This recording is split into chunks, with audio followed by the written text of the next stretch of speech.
What up, everybody? I'm your host, JP, and this is my co-host, Josh. Hey, everyone. And welcome back to another episode of the FilmBros podcast.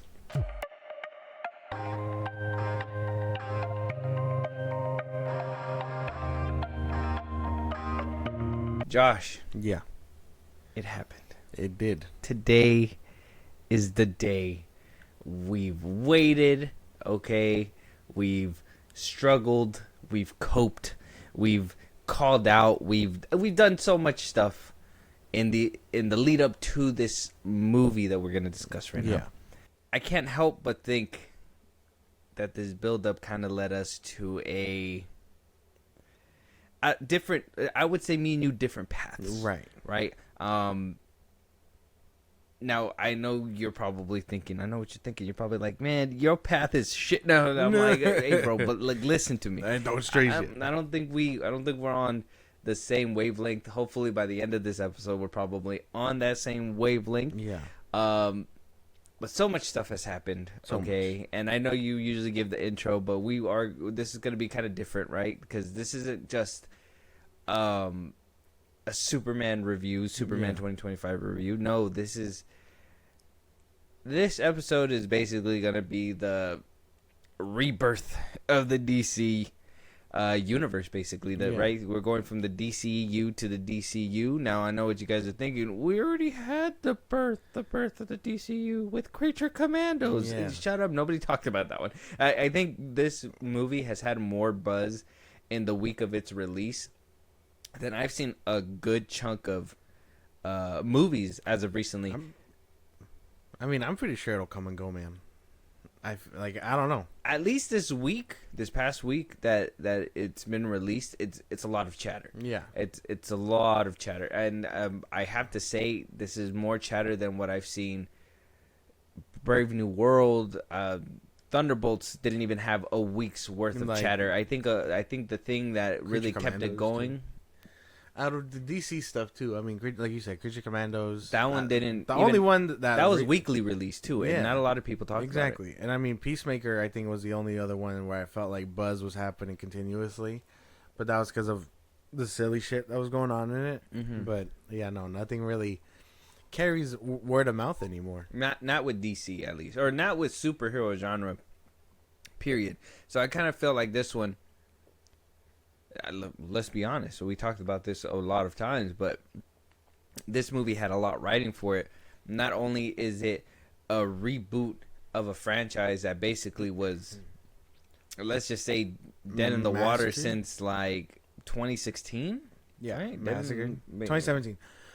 2017 with the release of Justice League and Suicide Squad and all that stuff. But basically, and we've had a string of flops basically all the way up until 2023. If you think about that, it started in 2017, it didn't stop till 2023.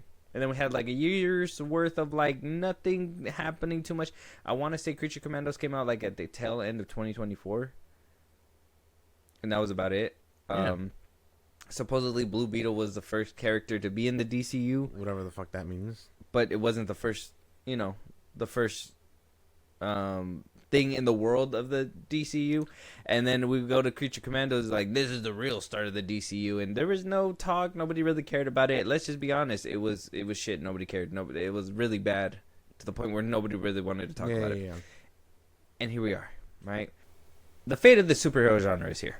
All right. I know a lot of people are saying, well, no, we still got Fantastic Four coming out. Yeah, but I feel like we're at a point where like places.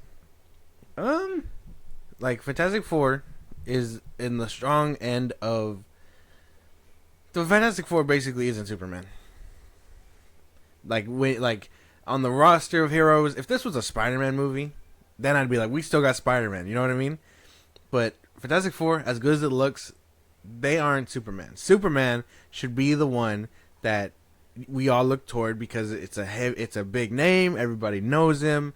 Like, it's the start of the DCU. Like, this should be what everyone's looking forward to save the genre. And while I do think Fantastic Four looks great, and I'm sure it'll be great, Superman should be such a bigger, like, draw-in for everybody to look toward for the future of superhero movies. Because if this one sucks, imagine the lesser knowns that James Gunn is going to try and introduce that won't get the time of day because people don't care for him.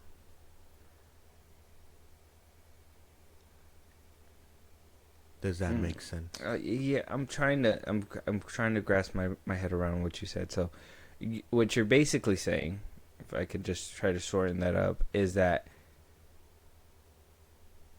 you don't you think that the puck stops here. That if this movie's not good, RIP to the rest of the superhero genre? Yeah. Most likely, yeah. So you don't think Fantastic Four is going to do good off just... If this movie doesn't do good, you'd think... I'm sure it will do good, but that's the thing. If a movie like Fantastic Four, with like apparently lesser known, hasn't had a movie in 10 years, yada yada yada, can't make it, you're like, okay, sure, I guess that makes sense. But then you look to a superhero that people do know, a popular superhero like Superman. 10 years since we've had a single film debut, but more popular than Fantastic Four, right? If the popular one can't make it, how are the lesser knowns expected to make it?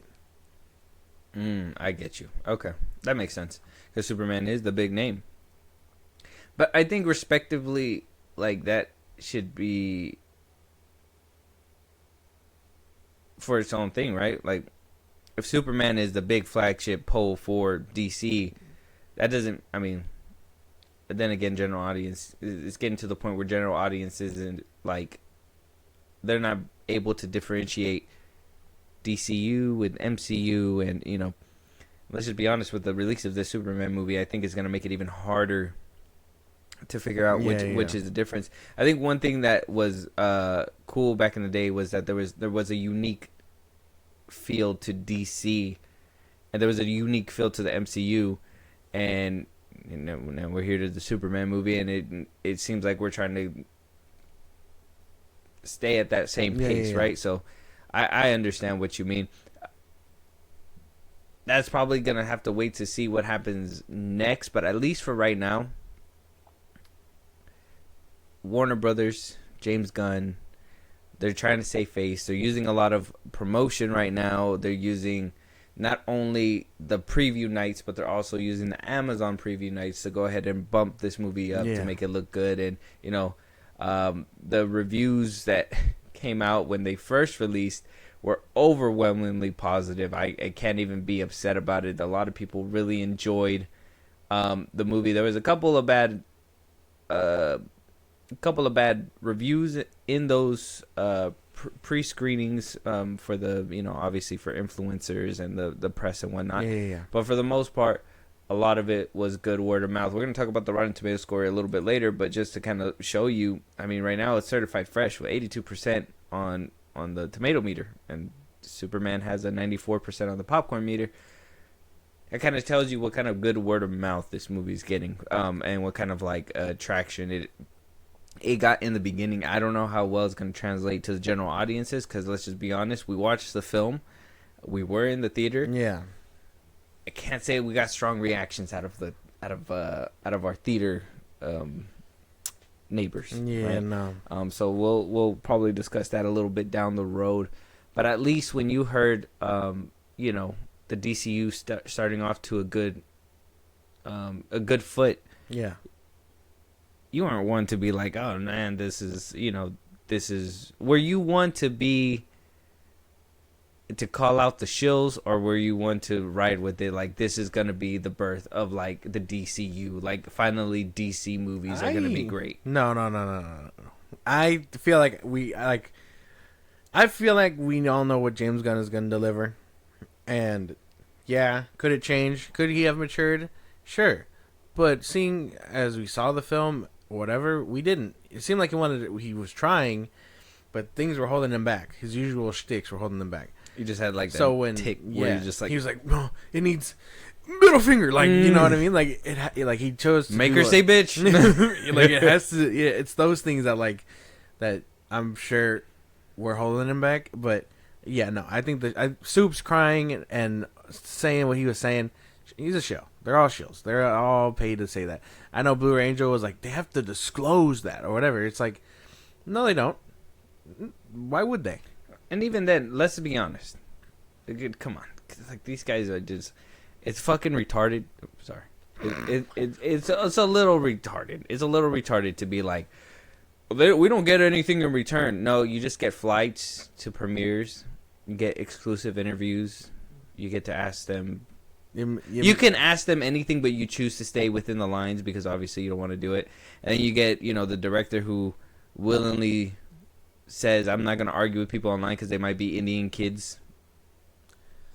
Crazy. Whatever. My thing is that James Gunn, how you said, and I think with this movie coming out and, me being a DC fan as well, I think I've told you this multiple times. I said this on the mic before too. Yeah. I just think that he's, as a person, it's hard to get behind him, and so because of that, it's hard to get behind his work. And even though he does do decent work over there at Marvel, we had said it and we talked about it before. Seems like he's a one-trick pony. He goes to DC, does the Suicide Squad, does the same thing. Creature Commandos. Same thing. Same thing. Like, it's just same thing, different paper. And, one thing that me and you were kind of skeptical on since the jump was when he was announced the head of DC Studios. Now, we were like, okay, well, co-CEO and, maybe he has that fun mind that he will be able to, set a pathway and it'll be a little bit more adult. It'll give us that little bit of range, whatever. But then we heard he's writing. He's writing some of these things, and he will be directing. And not only is he directing some films, he's directing the very first film in the roster that was, let's just be honest, out of his wheelhouse, because it's not something that he's used to. Yeah. I think he's even admitted it as well, where he said that at one point he wanted to do, or he was offered Superman, and he said that he couldn't crack it. And then he comes back and says, well, now I can crack it. So a second ago he couldn't, but then the money comes in and he's like, and maybe I got it. Maybe I can do it. I don't know. I don't know. And he did, and we got what we got, and we're gonna talk about that in a little bit. Like I said, this will be a review. We will get to that, but with the birth of the DCU, there's a lot of ground to cover before we get to that. We can't just. I don't feel like this is just a Band-Aid where we could rip off. We got to really look at it. We got to really look at it to see what this outcome became, especially because we also have a lot of self-volunteered dialogue from our director about how he wasn't going to do X, Y, and Z, and Y, Z, and X happened. So, I just there's a lot of things that we have to kind of consider, especially the fact, like I said, he wasn't a Gareth Edwards where he let the film speak for itself, Snicker wrapper and all. He wasn't like, man, we're gonna get the best products in this movie, and we're not gonna reuse products. We're not reusing dinosaurs, whatever. Nobody did all that. James Gunn did, though. He did. He put himself at the forefront of all the marketing. And then lied. No, oh my God, I don't know. Literally, I think the one that made me ball up my fist, the marketing one that made me ball up my fist, was when they were in a phone booth, Rachel Brosnahan and David Cornsweet, and then like it pans to the side and James Gunn's in the other phone booth. Yeah, I'm just like, can you leave those two alone? Yeah, you fucking creep. It's like the old man from Family Guy. He's just like, no, oh my God. He's like, I don't know. I mean, he's definitely in a lot of the marketing. The funny thing is, like, it's like, oh, James Gunn, it's Superman cast, and then James Gunn is in there, and it's like, he's not part of the cast. What is he doing? I didn't even see him cameo. Exactly. So like, I was thinking that was gonna happen. I thought so too. I was like, he's gonna try and be that fucking Stan Lee person, where just he cameos and everything. But I guess not this time. Of course. Obviously, before we get into the review, I want to talk about the positive reviews here really quick. A lot of them, they praise the performances and whatnot. A lot of the good ones say, comic book come to life. Very comic booky of this movie. Did that ever affect your viewership, or did it affect you walking into the movie to hearing?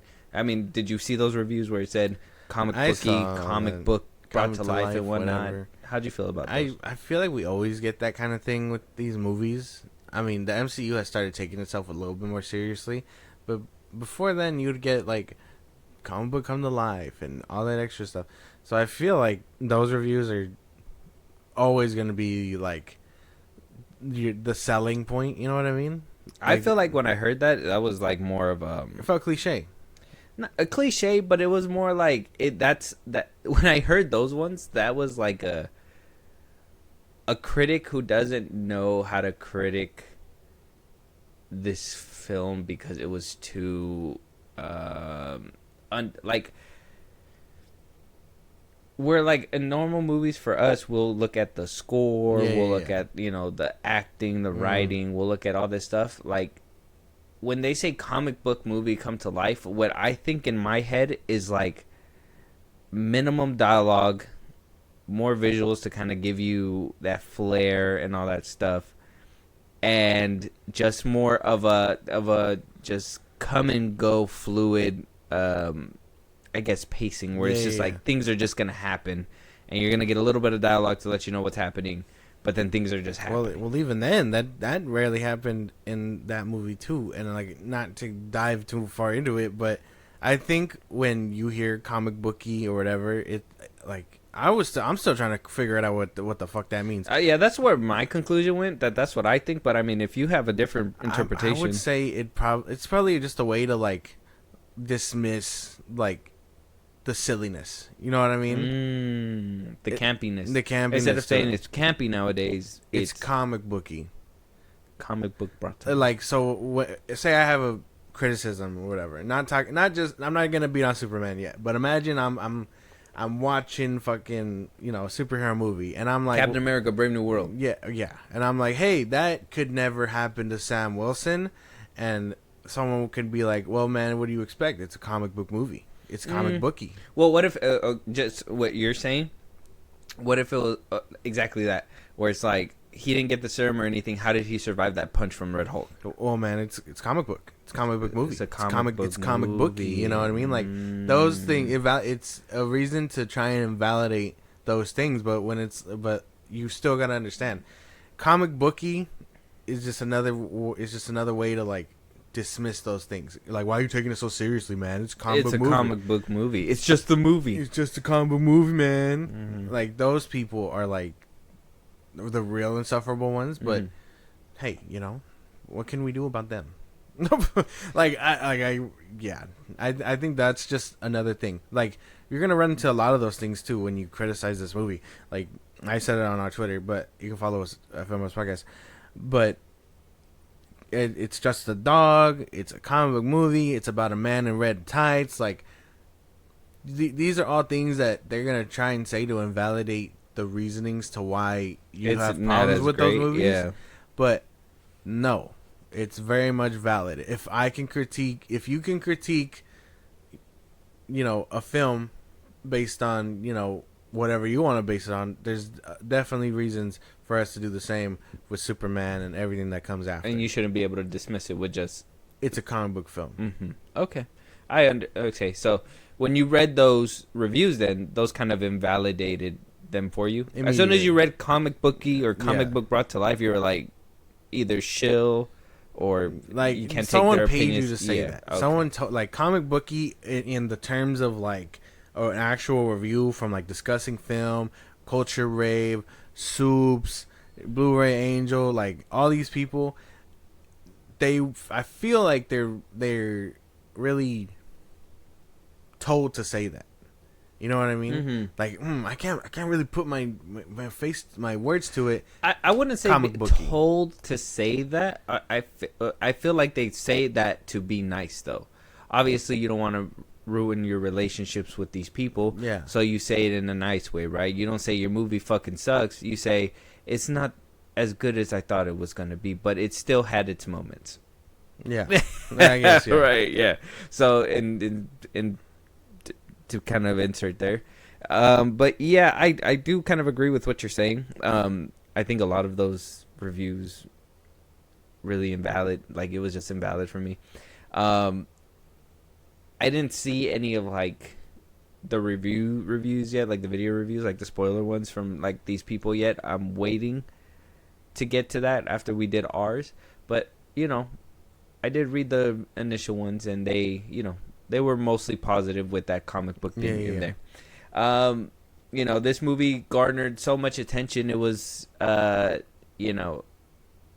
felt like they were really trying to get every single corner to watch this movie. Whether you loved the movie, whether you hated the movie, whether you supported what was happening in the movie, whether you didn't support it, and if you know what I'm talking about, we're talking about the MAGA movement who decided to watch this movie because word was going around, and James Gunn, Nathan Fillion, basically spreaded the word saying this movie is kind of a little woke, and if it's a little woke, come at us, bro. And that's what they said. And then the MAGA movement went to go watch it, and they're just like, it's not really woke, it's just kind of a shit movie.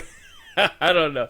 I think they were even like, there's a little bit of wokeness in there, but it wasn't like that. So I mean, it was crazy that it felt like every single corner of like basically anywhere where you watch a video has seen Superman or said they watched Superman for their own reasons. Like I said, whether they hate it, whether they love it, whether they thought it was woke, whether they thought it wasn't woke, whether they thought it was women were in the movie. Neurotic, I seen his review went up. I haven't watched it yet, but I seen his up, he was super quick, so I can't wait for his words on like Rachel Brosnahan or something like that. He's gonna go at it.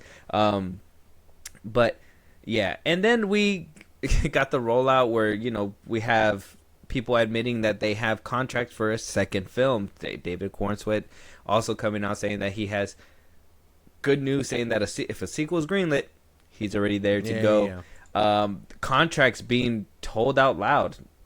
Nicholas Hoult apparently being one of the highest paid in this movie, making $2 million, while the two leads only made $750K.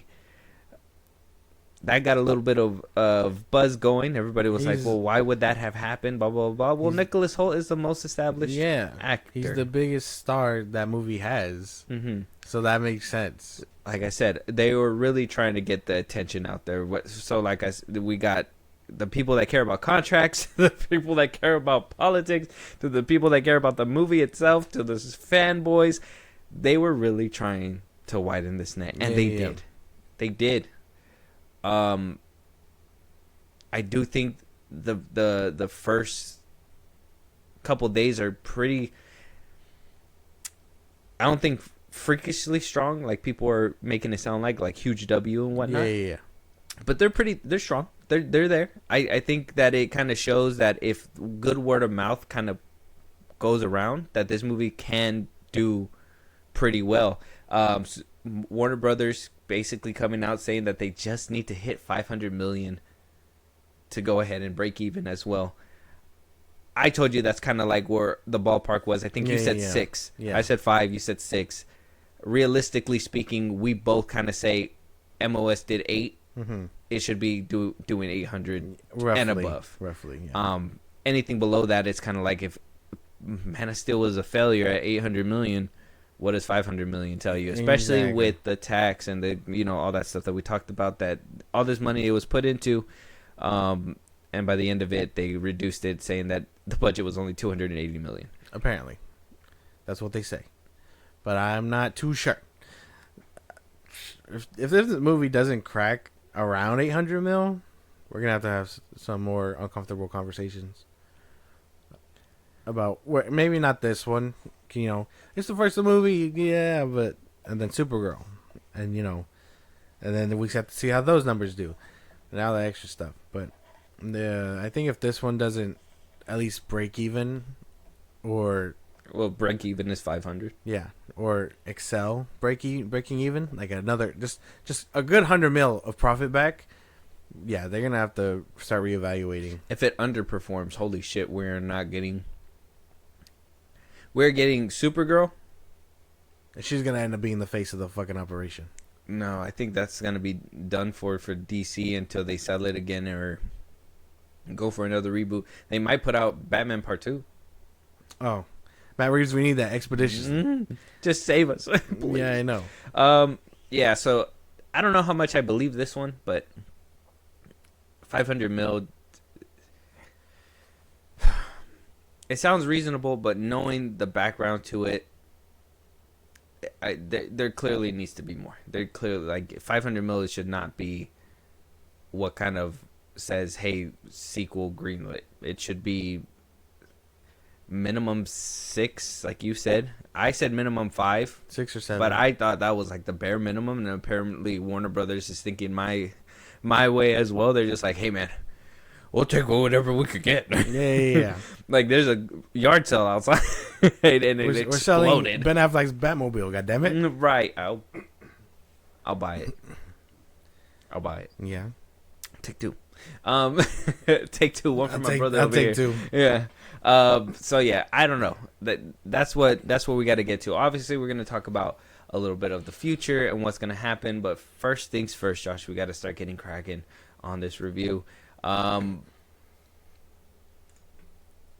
Obviously, we kind of talked about the build up, everything that kind of led us to this moment. Yeah. Right? Mm-hmm. Here we are, Superman, the official start of the DCU. I want to say this first. Y'all gonna be like, hey man, y'all are Snyder fans, and you guys are just gonna shred this off rip. I already hear it in your tone. It's like, first of all, we watched this movie opening night. Okay? We watched it Thursday night, the preview night. Yeah. We watched it because we said, hey, this is the start of the DC. We were there for the death of it. We're going to be here for the birth of the new one. Mm-hmm. All right? The rebirth, if you will. We were there for the death and the road cheating. Yeah. Okay, we were Every shit. Even if you theater. want, even if you don't, we don't count it. But even if you don't count Creature Commandos, we were there for that too. And here we are for Superman. Yeah, we're DC fans. Just because we have a preference of what we like better, and who should probably be directing and whatnot. We are DC fans, and we're still gonna be here. I don't know how much longer I'll be here, but I'm still here. Mm-hmm. I'm hoping Supergirl saves me, but yeah, we are DC fans. Don't get it twisted. I am on this weird binge where, I've already seen Man of Steel, so I'm just absorbing every other DC animated project because I need that fix. It's kind of how I am too. I kind of want more DC projects. It's just good DC projects. The dry spell we're having because he's trying to revamp and get things rolling is disappointing. Well, not his fault, right? Warner Brothers, where we could have probably had a couple of years to kind of sit back, relax, get over certain things, let things kind of dwindle down. No, they said, hey, we need that shit ASAP. And he said, all right, we'll kill it in 2023, and I'll revive it in 2025. Yeah. Apparently. So hopefully we get those animated projects soon. Yeah. Bring back in Young Justice. That'd be cool. I don't know. The last season was kind of it got rocky, and then it got good again. So I don't know. Maybe the writers are getting a little tired out over there. Yeah. Scared because, it's getting more adult, too. And I know DC kind of was leaning. I know Injustice was leaning towards that way, but it just got a little too. It was getting a little too real for some of the arcs there. But yes, Rotten Tomato score, like I said, for Superman. We are getting into the review territory. Spoilers up ahead. Just letting you guys know we're gonna be talking spoilers. The movie's out already. If you guys haven't seen it, go watch it. If you want the spoiler talk to make sure it's worth your time, we're gonna talk about it, but we'll try to tippy toe. But like I said, spoilers.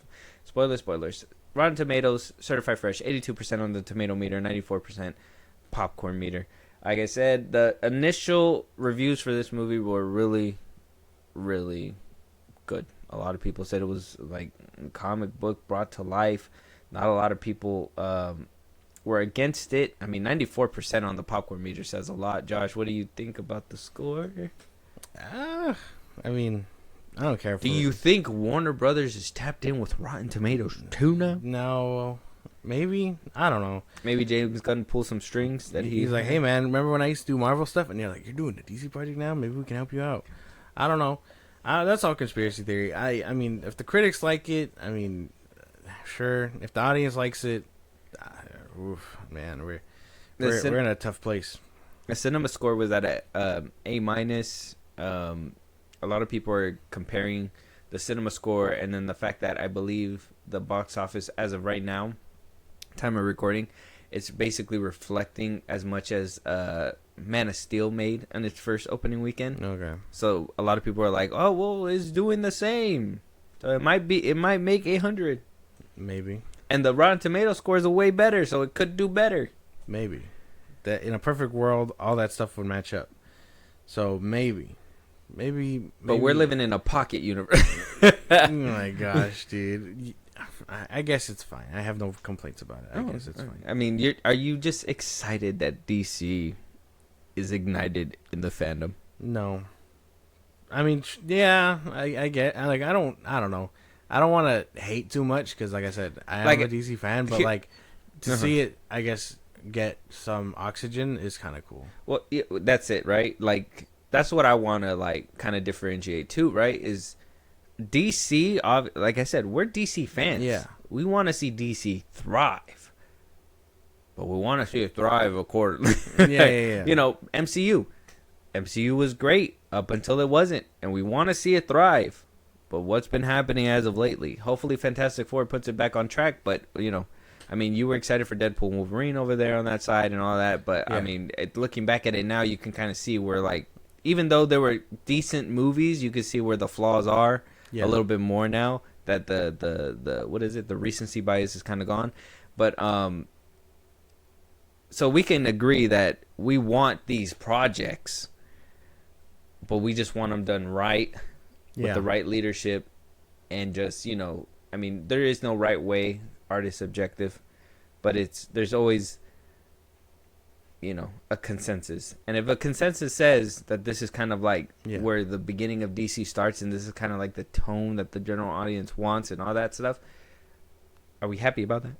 Yeah, I guess, yeah. Yeah. When you put it like that. I guess we could just find projects within this universe that we can like. And dislike. We're getting back to that. Hopefully we can get to the point where they just put out bangers after banger. Hopefully fucking, like, every project just isn't touched by James Gunn moving forward. Amen. All right. We're moving forward. Obviously, the I can't even be mad at the score. Like I said, like you said, I agree with you with everything that you're saying, Josh. Directed by James Gunn, written by James Gunn. Starring David Cornsweet as Superman. We have Bradley Cooper as Jor-El. Maria Gabriela de Faria as the engineer. Sorry if I butchered it.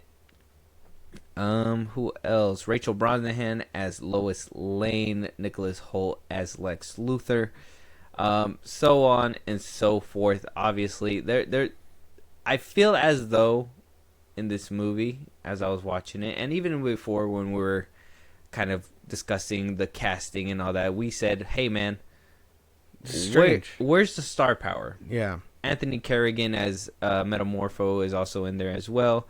All of us were, I mean, both of us were just like, hey, like, where's the star power? There is no star power. The only one that was basically a star who is still kind of like climbing up, but still, you know, we found out he's the highest paid there, is Nicholas Hoult. He's the main dude with the chops who's been doing this for a while, and let's be honest, I don't know how much screen time he actually had. Yeah, or got to work with. That's okay, but we'll talk about that in a minute. Obviously, we got to talk about James Gunn as a director, because we know him as a director, and we've talked about him for multiple times. We usually don't give the director a lot of time. We praise for the cinematography and whatnot, and we will get around to that point. But I gotta end it with these things, because I feel like this one's a big one. James Gunn is not only the head of DC Studios, but he is also now directing the first installment within this universe. He wrote it. He wrote it, directed. He's writing multiple projects. Yeah, Multiple he could be doing projects. the next Batman movie. He is so symbiotic to this film. You can't Not talk only about this film, but DC Studios Yeah. in general. Yeah. You can't really talk about it in DC right now without mentioning this motherfucker. So, yeah, they come hand in hand. So if any writing flaws that we have or whatever, that's on your boy. That's on the boy. Like, And I just want to say something too. One of the things that was coming out when the reviews were coming out was, if you like James Gunn and you like his work, you're gonna like this movie. yeah, If you know James Gunn and you don't like his work, you're probably not gonna like this movie. The fact that that was even a part of the conversation should tell you kind of where James Gunn is when you discuss him in a certain capacity, right? Because you know what he's gonna provide to you, right? If you know what he's gonna provide to you, it's kind of like saying like Zack Snyder is gonna do slow motion, right? You know that's gonna happen. Then J.J. Abrams is gonna give you lens flares. Christopher Nolan is gonna make shit look gray. Yeah. And moody, and give you like a awesome soundtrack. Yeah. Like these are the stamps that we have. And obviously, Josh, you're not a fan of the Guardians movies, like I said as well. I'm not a big fan of them. I don't hate them. No. We're just not big fans of them. Yeah. We're kind of hoping that this Wheelhouse was going to change James Gunn for the better. Obviously, we saw what Peacemaker had become. We saw Suicide Squad. So we me, myself, I was holding out hope. Because he even said in a couple interviews that that this movie kind of helped him grow. Superman helped him grow as a filmmaker.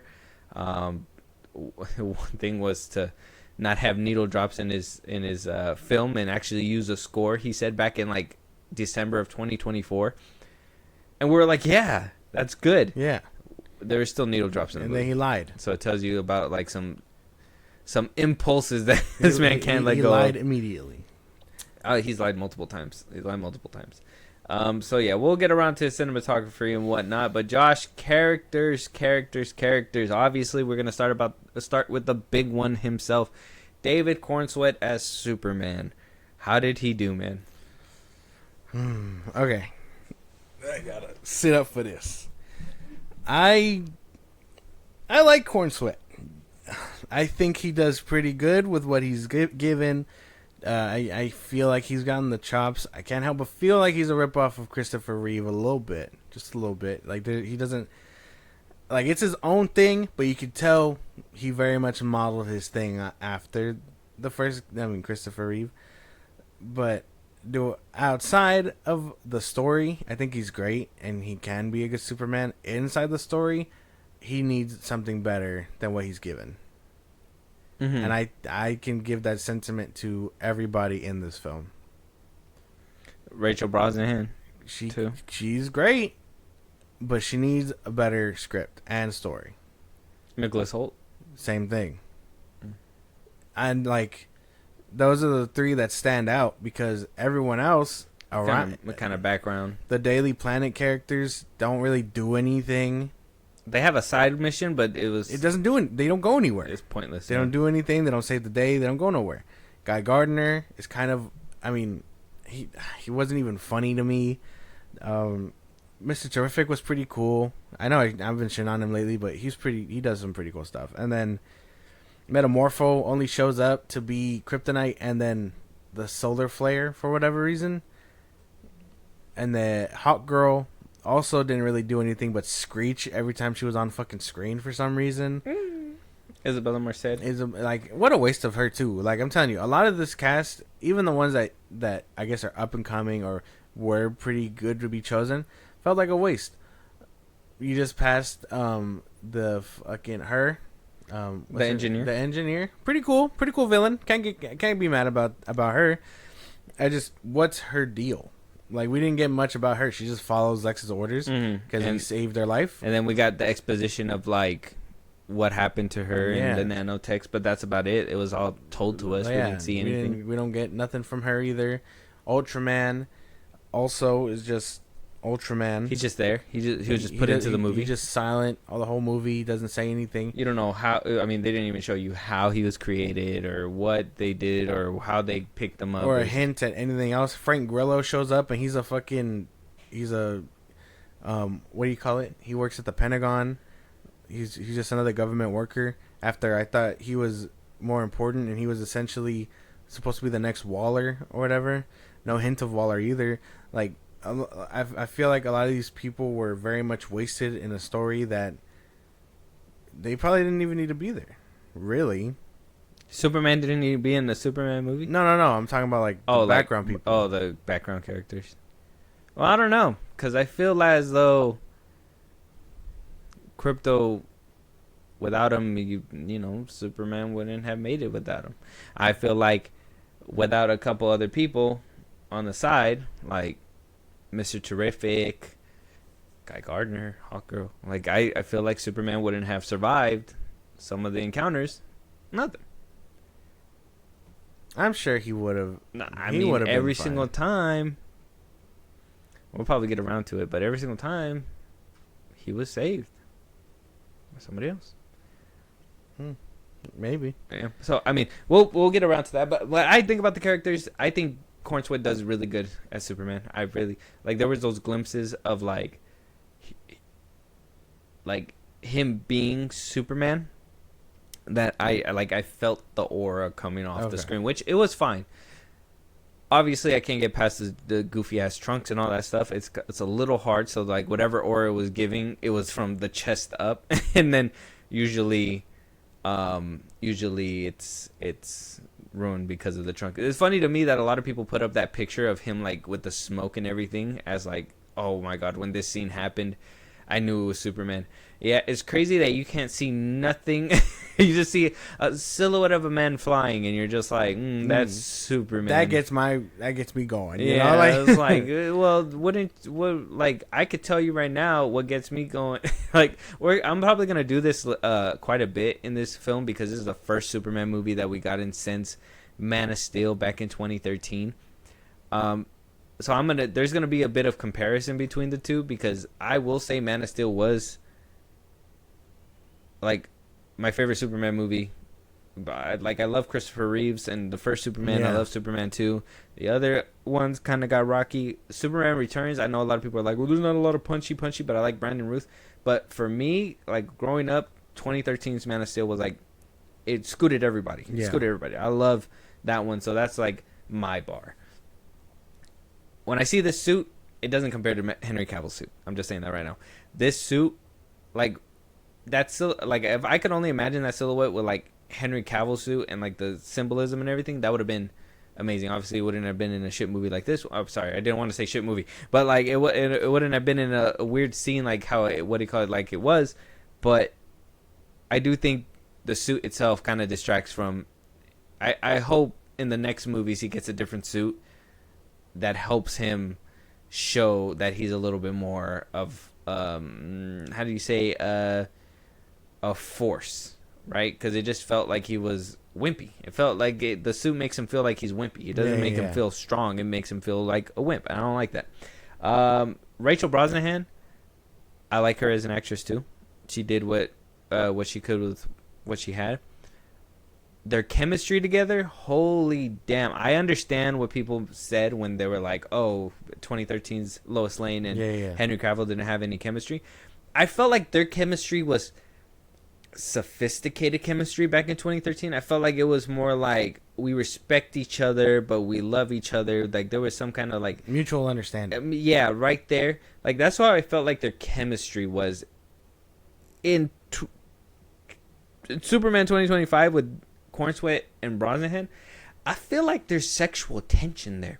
I feel like they want to fuck on screen, and I don't know how comfortable I am sitting there watching them. Like, like when they would kiss and stuff like that, I understand like they're meant to like be in love, but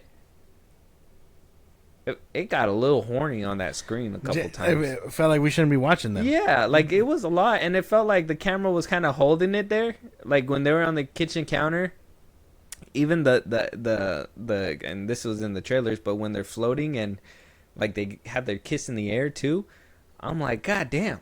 James Gunn is a freak. I kind of feel like this girl just kind of want to jump on him. Like, Yeah. like what is she doing? Like, I don't know. Did you feel that with their chemistry? Like, I understand the chemistry got to be there, but I kind of felt like they had, like, they kind of wanted to fuck on camera a little bit. Yeah, I mean, a little bit. There were some scenes where I was like, this feels like it's drawing out a little bit too long. But I understand what you're saying. But doesn't that mean that they're pretty great together? I would say.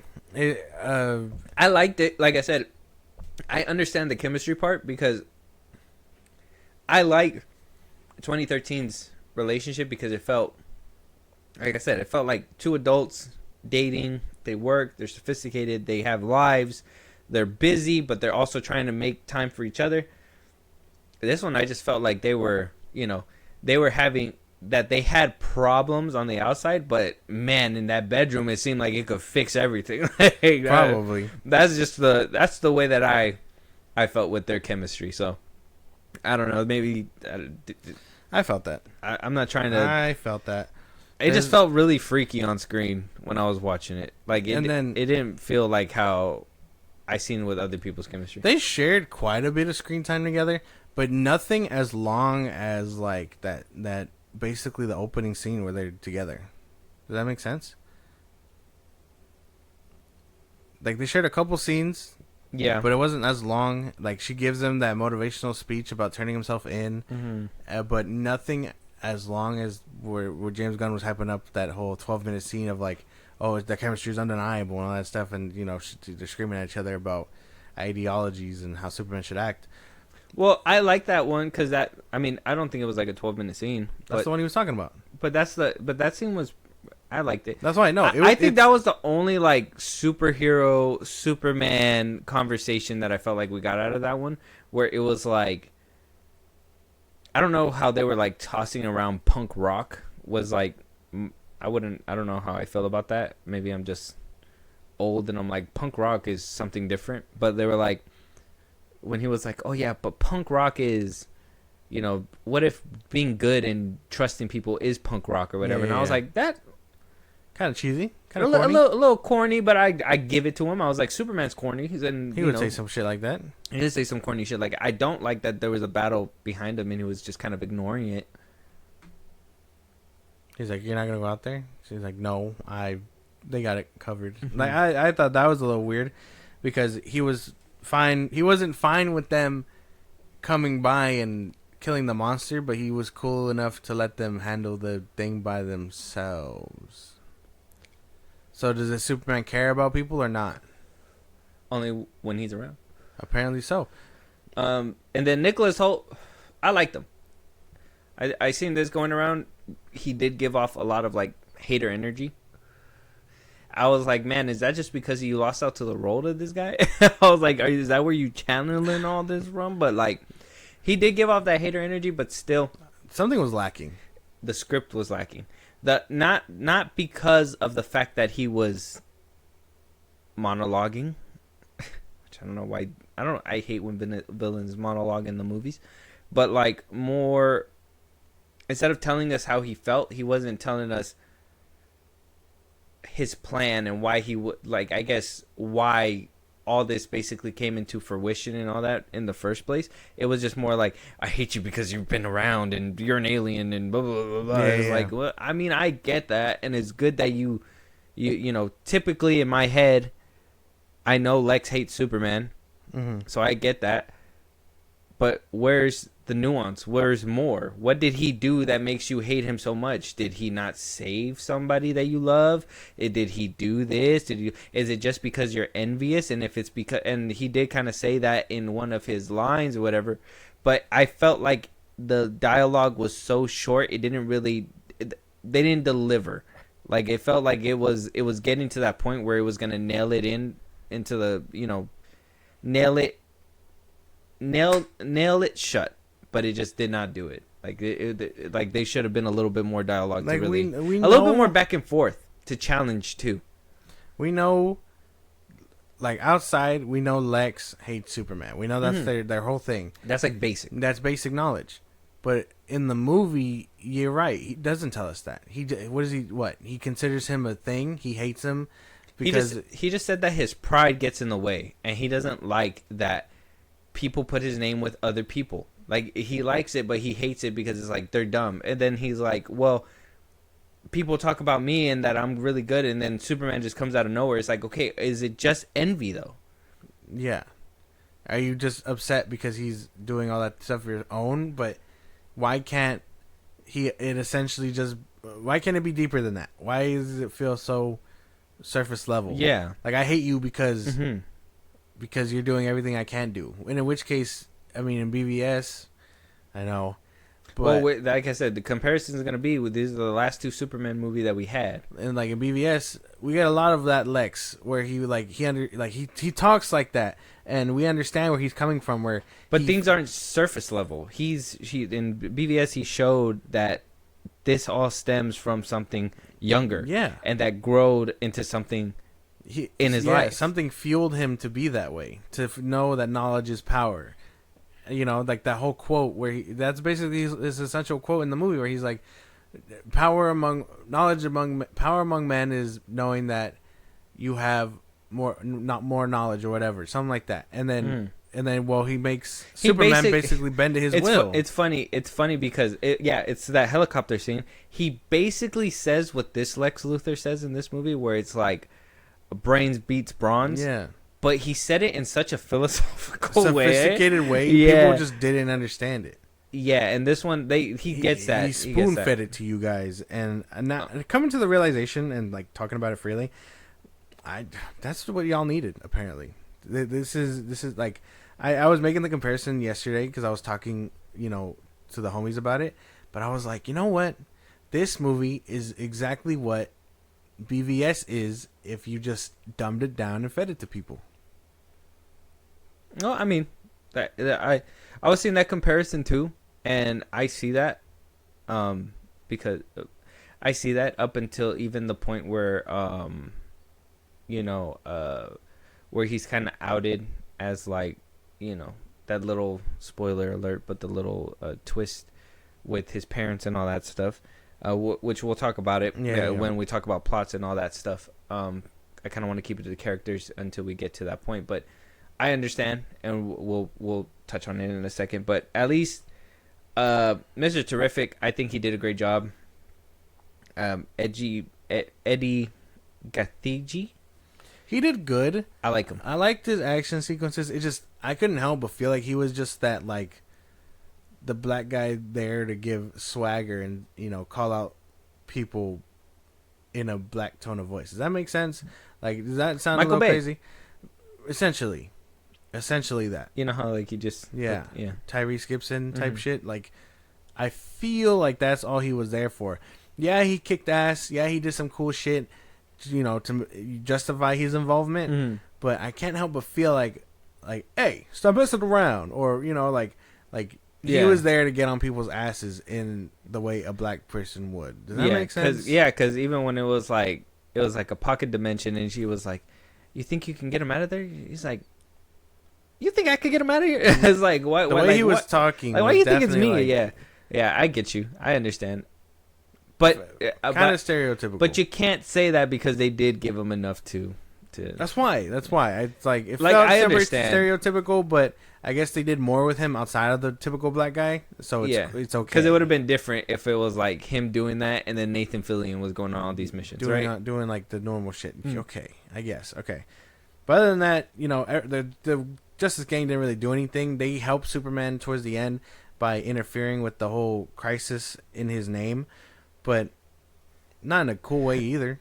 Nathan Fillion looking skinny as hell in like the trailers and the promotional stuff, and then him showing up in the movie big as hell is like, James Gunn, you should have done better than that. Like, you should have told your homie like, hey, I need you to work out a little bit. You can't just be that, you know what I mean?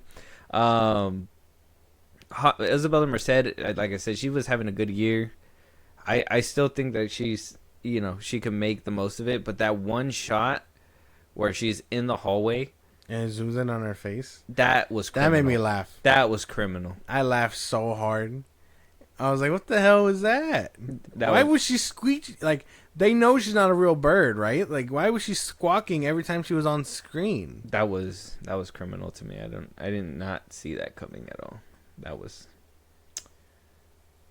I don't know. that was interesting. That was insane. But yeah, and then Lex's scene too with the falafel guy.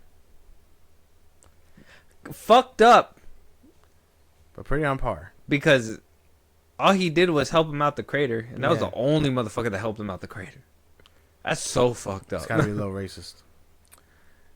He's gotta be a little racist. I mean that was the only time where I felt Lex was a little menacing because he wasn't afraid to get his hands dirty. I mean, he has a bunch of people literally doing his bidding, but like that was the only time where I felt like. But you just he has picked hands, a random, right? Just like a random, Right. Not even like. I know they baited and switched this in the trailer where you're like the little reporter that does your interviews too. I'll kill her too. Like they baited us and said it was gonna be Clark. It said the mom. No. He's like, who raised you as a child? I'll kill them too. Mm-hmm. And then he's like, and also that reporter you do interviews with, thinking we were gonna be Lois, but he was like, Clark can't. And it's like, I really wish we would have put Lois in real danger. That would have been cool, but then also it would have been cool to see Lex looking for Clark and never finding Clark. No one seems to know where the fuck he is. Well, that's what I'm saying. Like, that wouldn't that have been like a little interesting too? I feel just a little bit. Perry, like, because I thought we were going somewhere with that, and we didn't go nowhere with that. Perry carrying that same cigar in his mouth all damn film, not even lit, not puffing smoke. He just likes the taste. He's just carrying it around. He just likes the taste. He's like, hey, I'm a sassy black man with my thing. Like, waste of a guy. Superman's parents, like, that was criminal to me. I know what people are. What do you mean? Wouldn't Superman have an accent? These people had like on the ranch accents. Wouldn't I would assume Clark Kent would have had an accent too. I mean, is that true? I mean, would he have developed one maybe? Well, yeah, because you would hear it everywhere, and you would pronounce the things the way they say it. And if he crash landed as a baby, you would have. Maybe it wasn't as heavy, and then as I got older, it got heavy. I don't know. But I mean, if that's even like, to me, that's like a question for me too. I'm just like, what the hell? Crypto being involved, as heavy as he was. We knew that's James Gunn's crutch. I hate it. I don't fuck with it. It's just a dog. I don't give a fuck. I think the most gas we got was when the nanites went on his face and he was like squealing for a second. There was no. I don't want to touch on that yet, but there. I mean, that was like the only time I got a reaction from the audience of like something like some kind of like sense of stakes. You're telling me Ultraman couldn't punch him, but nanites can eat at his face? The same nanites Crypto? that were essentially were killing Superman from the inside. No, they were just holding his lungs to stop the air. That's fine. It was killing him from the inside. Mm-hmm. That's what I'm saying. But that's the connection I'm making. The same nanites that you're telling me can kill Superman can go on to Crypto, but we can't see Ultraman being evil and punching Crypto.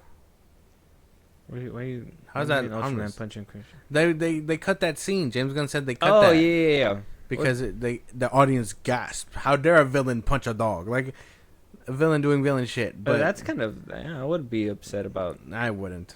Not if the dog can take it. Come on now. That is true. That is true. But if it was a regular ass dog, you feel bad for the dog that was about to get stepped on by the fucking monster. You know what? I know a lot of people are like, hey man, I love seeing Superman save people. I could care less about him saving a dog and a squirrel. Yeah, I don't give a fuck about that either. Yeah, like who eat this shit up, bro? That was crazy to me. But yeah, so character wise, Crypto as a character, because he is a character, I would say. Annoying and a waste, essentially. He's just there to do Scooby-Doo stuff. Yeah, he's just there to What the hey, dude? sell it to children. What the hey, dude? Yeah. So characters, it was okay. World building. This movie does a lot for world building. It does a whole lot. It spoon feeds you information in the first minute. I feel like it does a lot, but it doesn't do a crazy amount either. Because yeah, exactly that. It does a crazy amount in the beginning. First, that 3 centuries ago, 3,000 years ago, 300 days ago, 3 hours ago, 3 minutes ago, 3 seconds, 0.33333333 seconds ago. Superman crash lands into the earth. It's like, oh my god. Okay, that was crazy. That whole scroll or whatever was just, it fed you a lot of information to tell you where you are, what universe you're in, set up the thing, probably potential future stuff, or whatever. We get Lord Tech stuff. I mean, when Guy Gardner lands, he essentially gives them an ad.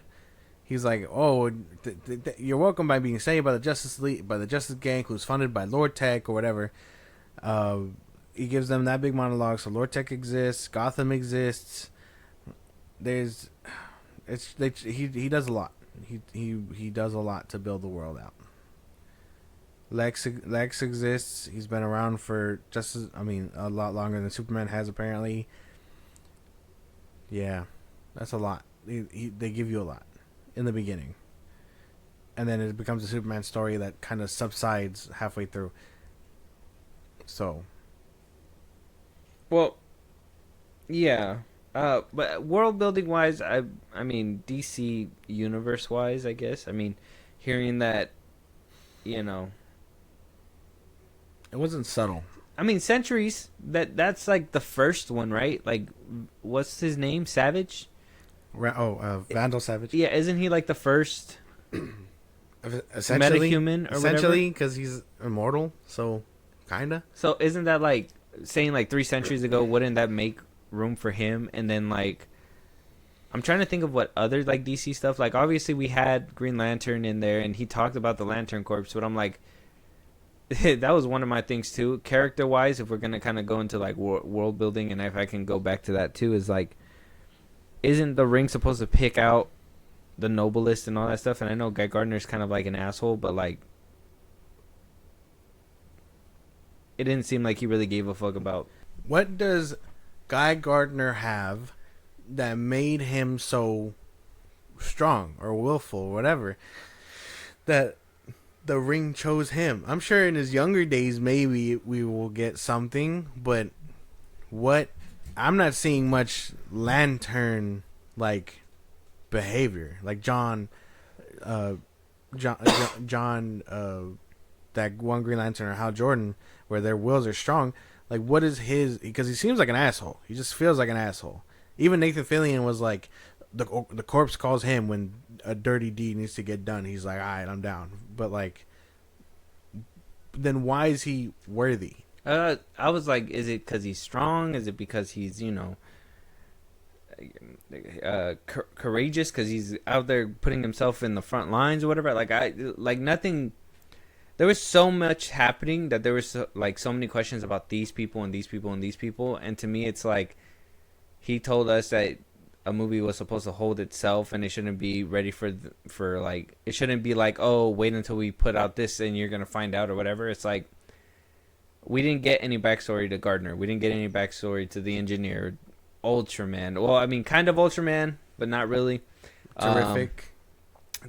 We barely got anything for him. Metamorpho, like I said, we're just supposed to know that they live in this world. Yeah. But like, we get that. But what about them? Like, what are the like? Okay, he's really smart. Is that all that we need to know about him? No. Is that the bare minimum? Like, why? Why does he have more of a heart than Guy Gardner? And what? Because he chooses to help Lois because what? He wants to ignore what Guy Gardner says. Essentially, the leader of their group. Why does he have people that don't listen to him? I don't understand. I don't understand these decisions. Maybe they needed more movies to flesh him out. I don't know, man. I don't know. You can't do that. Right? Yeah, I can. Cheap shots. Cheap shots everywhere. I know, and I know they're so easy. But we gotta be the better people. Okay. We gotta be bigger. I'll try. Yeah, I know. That was like a knee jerk reaction. You know, it's like putting a needle drop in a movie. Yeah, right? yeah. Like it's just knee jerk. It's just sometimes it just happens. It's like putting a sex joke in the movie. We don't have a composer. We gotta do something.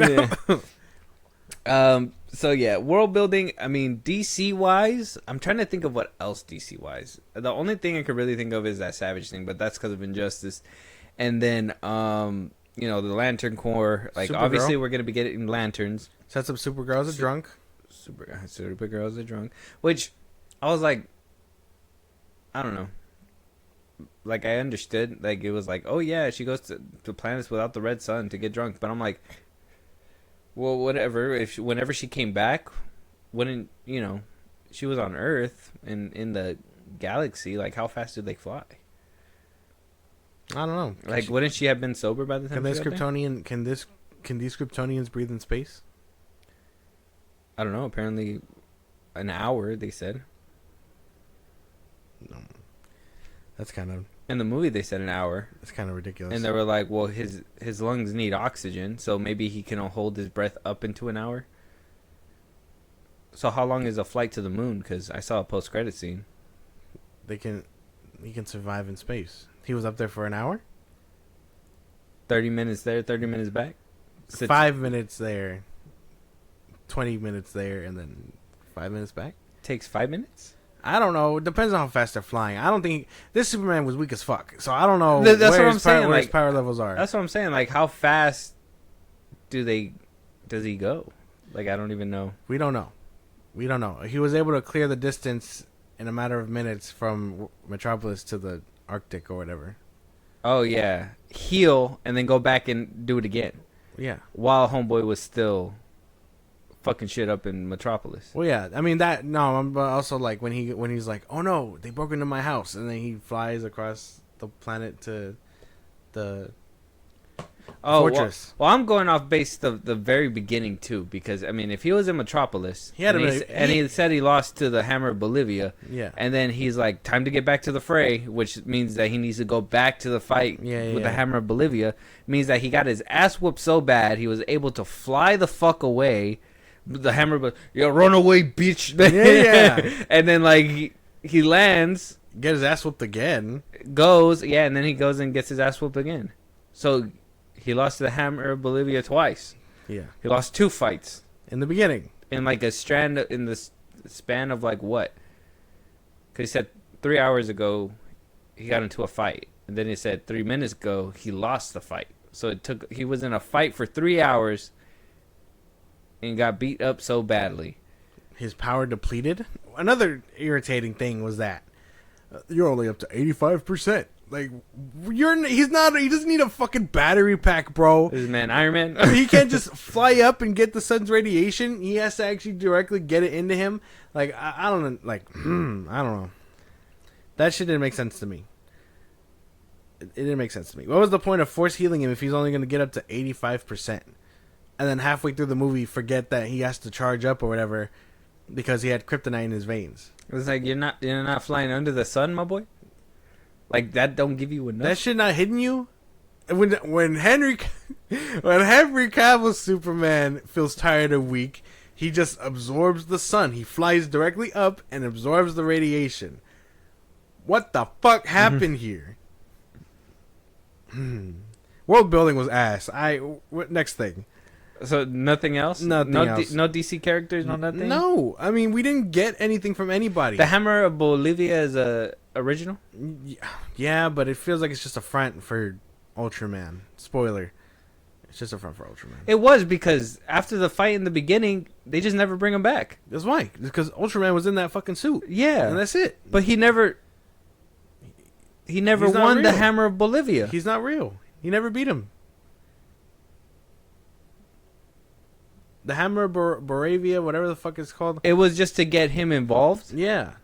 It was just to show that they were retaliating for him stepping in and during the conflict. But what does that even matter?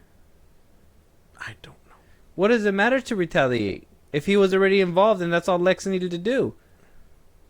I don't know, man. Oh shit, dude. This movie, when you think about it, It falls apart, don't it? but yeah, because they just get rid of it, and it was like a reveal. He flies away into like the beach next door, which was crazy because he just went. And Superman did not even. The falafel guy was like, "Hey man, get up," and he was like, "I'm going." I'm kind of tired. I'm only at 85%. He should have told him. I would have whipped his ass if I was a cool 100. You don't understand. That extra 15% really gets me. Don't you understand? That's the hammer of Bolivia, man. Like, he fucking got me. Bro. I'm not like I'm Superman, but that's the hammer. Like, you get what I'm saying? I'm just saying. Henry Cavill went toe to toe with Steppenwolf and didn't even flinch. He did tricks on that motherfucker. Like, it was hitting him with combos. It was insane. He was treating him like it was a fucking cakewalk. And then, 3 years in, and this guy can't even beat. The first time he loses a fight, and it's against a man. I really hate the moment you looked at me in the theater and you said I told you. As soon as the movie started, because I hated the fact that we just started off with him falling into the snow. Yeah, I told you that was the beginning. When that clip dropped, I remember I was like, that's the beginning. Like that, like who beat his ass that bad that he landed like that? That's in the beginning, and we find out it was the Hammer of Moravia. You know what? We got to bring back that trend back in the early 2000s where it was like. The credits are rolling in the beginning, like the music's playing, like getting you pumped that something was going to happen or whatever. And if they show you that somebody was beat up or something, like in the beginning of the movie, it's always super black first. And all you hear is like the punches, basically. You just hear like... Yeah. Or like... Or whatever. Yeah. And then you see them dropping to the floor. Or you see something happen. So like, kind of in a way, giving your mind a visual... of like what possibly happened. We want to tell you that he got beat up badly, but we don't want to show you what happened right now. Maybe we don't have the budget, maybe we whatever, but it was like that little visual thing. I can't think of a movie that did it, but I know that there was a couple of them in the early 2000s that did it. And this one, they just were like, no, I'm going to give you like mad exposition from centuries ago, and then just boom, Superman. Unfortunate. Very unfortunate. I'm trying to think of something else world building wise. There's nothing. We got a T-sphere. Ain't nobody give a fuck about that. That means Tony Stark is in that universe. No, oh my God. No, I'm trying to think, and I'm asking you because you're more of a DC fan. But if you're not telling me that there's something in there, then I'm kind of worried. There's nothing. All Ultraman ends up being a clone, like I told you. Oh, spoiler!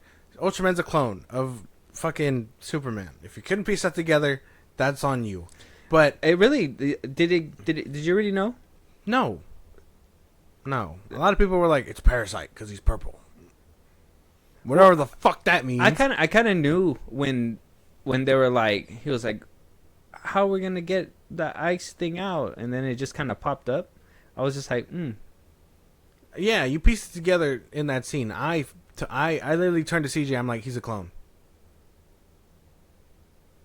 They're like, how do you open it? I looked at her immediately. I was like, he's a clone. He's a clone. They did not. That movie, I was holding out hope that he had like a strand of hair or something. No, but it turned out that he did get the hair, but he made a clone a long time ago. Yeah, it took 3 years apparently. All that really sets up. Why didn't we even get a flashback of that scene? Like him in a tube or something. Yeah, that would have been him cool. Floating in a tube or something. Like Snoke. Yeah, something like that, yeah. Either that or like a flashback of like seeing whatever fight he was like going through. Maybe it could have been with like a classic Superman villain, somebody like super like easy or whatever, and kind of showing Lex in the crowd like picking up the hair or something. I don't know, just something that like makes it different, or sending a drone out or whatever, just so you could see it happen. But they just kind of told you, and I was like, also, he waited for a strand of hair. This motherfucker looks like he bleeds easily. He has to be leaving blood everywhere. That is true. Unless he holds it in until he lands in the ice. He's like, whoa. That's why when he was laying down, he was just like. Like I could leave it here. The snow's gonna take it. It's crazy. The engineer was like, You know what? Ben Affleck's Batman would have known that this motherfucker bleeds. Like, he would have figured it out immediately. When the car hit him, it would have made him bleed. The only thing I can get out of the cloning stuff is essentially that, yeah, Superboy or whatever might be down the line. Superboy. That's right. He might be down the line. Oh, I seen you know, we're gonna talk about that scene, but you know, and you kind of let it go a little bit, but like Bizarro, he goes into a black hole. He might come back, not Bizarro. a dummy, but bizarre. Mm-hmm. He's I kind of want to. I mean, I hope he's dead. Oh, you don't want him to come back from a pocket dimension wormhole and no, be Bizarro? I want him to be dead. I want him to be dead and never see him again because I feel like this is the same thing that happened with Zod, and people are just gonna sweep it under the rug. Okay. It doesn't matter if he comes back. I wanted to touch on that. He's essentially dead. I want to touch on that. And we'll touch on that, and we'll touch on that towards the end. That's something we want to touch on, but nothing else DC wise that you could probably. Not that I can think of. No. Okay. You don't like this one? Okay. Cinematography.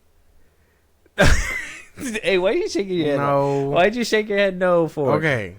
Because the camera was doing a lot of something. It made me want to throw up a couple. I just didn't like it.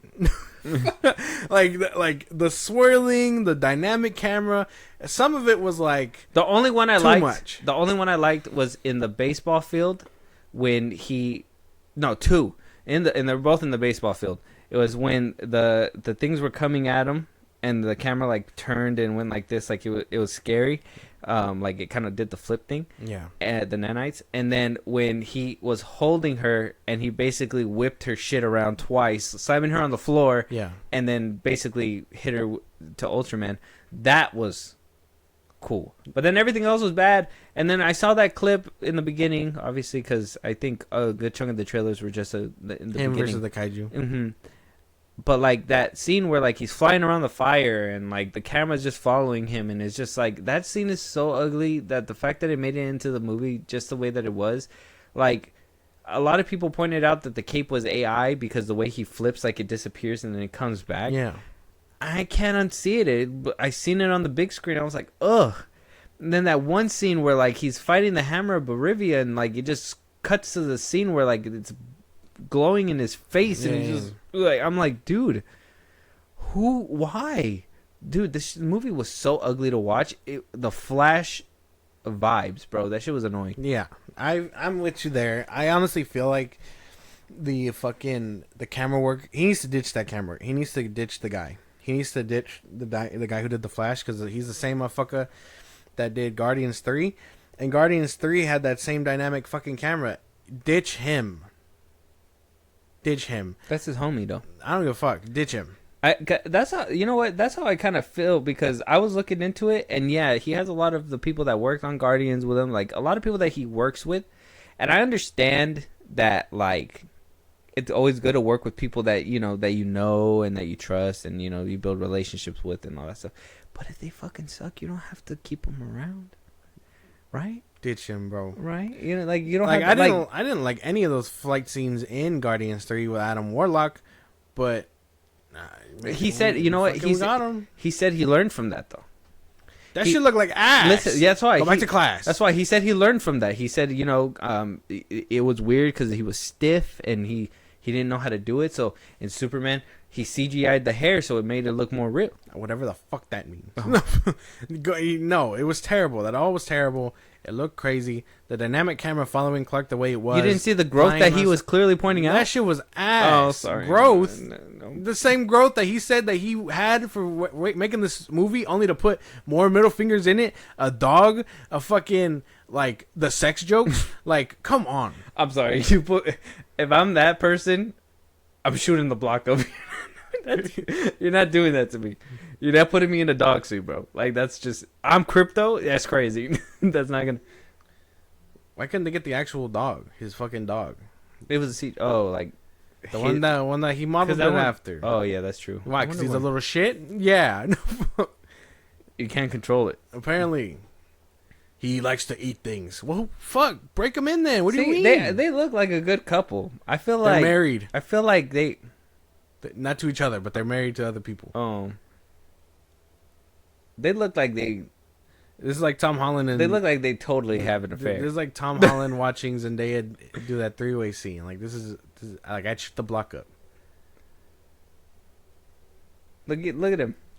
Clearly, it's like, damn, Lois. I'm telling you, like it's just their chemistry. Just it's weird. Like James Gunn knew that they liked each other, and it was like, yeah, we got to get them on screen together. He's like, we're gonna get some freaky footage. They have great chemistry, and it's because they're having a long affair with each other. No, that's crazy. But yeah, the cinematography, I just thought it was. That shit was crazy. Yeah, dude. Terrible. We need to do better than that. Ditch the Flash guy. But hey, the Flash was the greatest superhero film he ever watched. Shut up. That's what he said. I don't give a fuck what he says. I mean, if that's what he says. He also said no needle drops. Oh, I don't. Yeah. The plots in this movie. Now we could talk about the plots that this is in this movie. Lex's convoluted plot. So we got the hatred for Superman. So Luthor wanted to start a war to get him involved so he can make him look bad, get him arrested so he can basically murder him. Yeah. But then when he has him in his clutches, he chooses not to, but shoots the falafel guy. I'd say a missed shot if I ever seen one. Like, you're so smart, you missed the bullet that you needed to take. You're playing with your food at that point. Yeah, like you had him on the platter. You had him. You were in a pocket dimension. You had him. And you fucked it all up. You did what the cartoons do, and you monologued and let the dude get away. Yeah. What the fuck? And then you also have the side stuff, like how you said, with Perry and the gang, Lois Lane and whatnot. That did nothing. Mr. Terrific and her finding the pocket dimension. The Hammer of Bolivia. Jimmy Olsen is this fucking womanizer that gets the information to stop Lex conveniently from Lex's ex-girlfriend. He's an unknown womanizer. Like, he doesn't know. He's just like, what do I got that I could attract all these crazies? I don't believe that. Because he had that phone full of women. Oh, that's true. He just uses them for resources. Yeah. Is that bad? Is that a bad message? It's kind of an asshole. Is that a bad message? He uses women. Without false promises. Like, oh I will be together if you give me the information. Oh, Jimmy, yay! And then he's so disgusted by it. He's disgusted. Is that a bad message? That is a bad message to give people, children. Oh yeah, in a children's movie, by the way. That's right. Perry doesn't do anything. We're still talking about the characters here, but we're talking about the plots. I mean, those are the plot. Lex's whole plot is just convoluted. It's convoluted, not straight to the point. Like, just, hey, let's fucking kill him because I hate him. No, he wants to become king, so he forced this conflict, and I mean, all short and sweet, he fails. He kidnaps the dog. Why did he kidnap Crypto? To run tests on him, right? Essentially. That and to lure Superman out. No.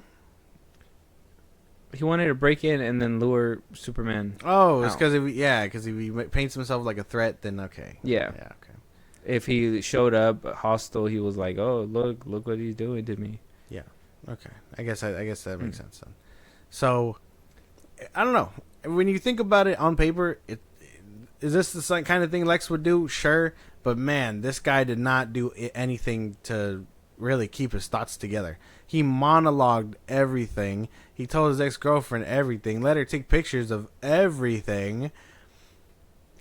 Every time he was upset, he just started kind of throwing tantrums. He was a fucking bitch. Like, I don't know. There's nothing about this Lex that screams like I'm evil. Yeah, he's the best one. But even then, like, and I know I really liked the scene where he shot it, and it was funny to me, but it even made me feel like, oh, this dude, like, he shot him, but it was like, it reminded me, you remember the Kingsman movie? Yeah. Samuel L. Jackson, where he's like, I don't like watching blood or whatever, and like that's what it kind of reminded me of, like, oh, I accidentally shot him. That's not what I meant to do, but oh well. And then he just, he played it off or whatever.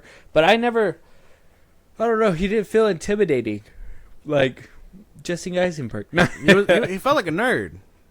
Jesse Eisenberg? No, fucking Nicholas Hoult. Which is crazy because that's what a lot of people said about Jesse Eisenberg. They called that motherfucker the Riddler. Oh, that too. He's not the Riddler. Which the Riddler is a nerd. Nicholas Hoult Lex was missing something, and it's not even Nicholas Holt's fault. You're funny. You're funny. Yeah, I'm good. Cue ball. I don't like. He's accurate because he's bald. Yeah, I don't like that they I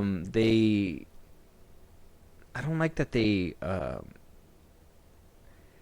he didn't bring anything new or innovative to Lex. Like, he brought emotion, don't get me wrong, and like the passion for the role and stuff. He was a hater. Like certified. I said, to me, it felt like it was real because it was like, man, I lost out to this guy and I gotta watch him. Like, imagine how much more money I would have been had if I was like the main character, right? Apparently not, because $200K as a villain and he only got 75. Well, he was going to get money regardless, but if he was like the main person, imagine the amount of money he could have asked for. Oh, maybe, yeah. Because he would have been the main character, and it would have been like, oh, fuck. So, apparently I heard too that David Cornsweet, he auditioned for Adam Warlock. Jesus. So I'm pretty sure that this was a lot of this stuff was like a friendly favor. Like, a lot of things were like a little bit cheaper because he was able to kind of bring his people over. Yeah. I don't know how true that is, but that was a rumor going around too. That's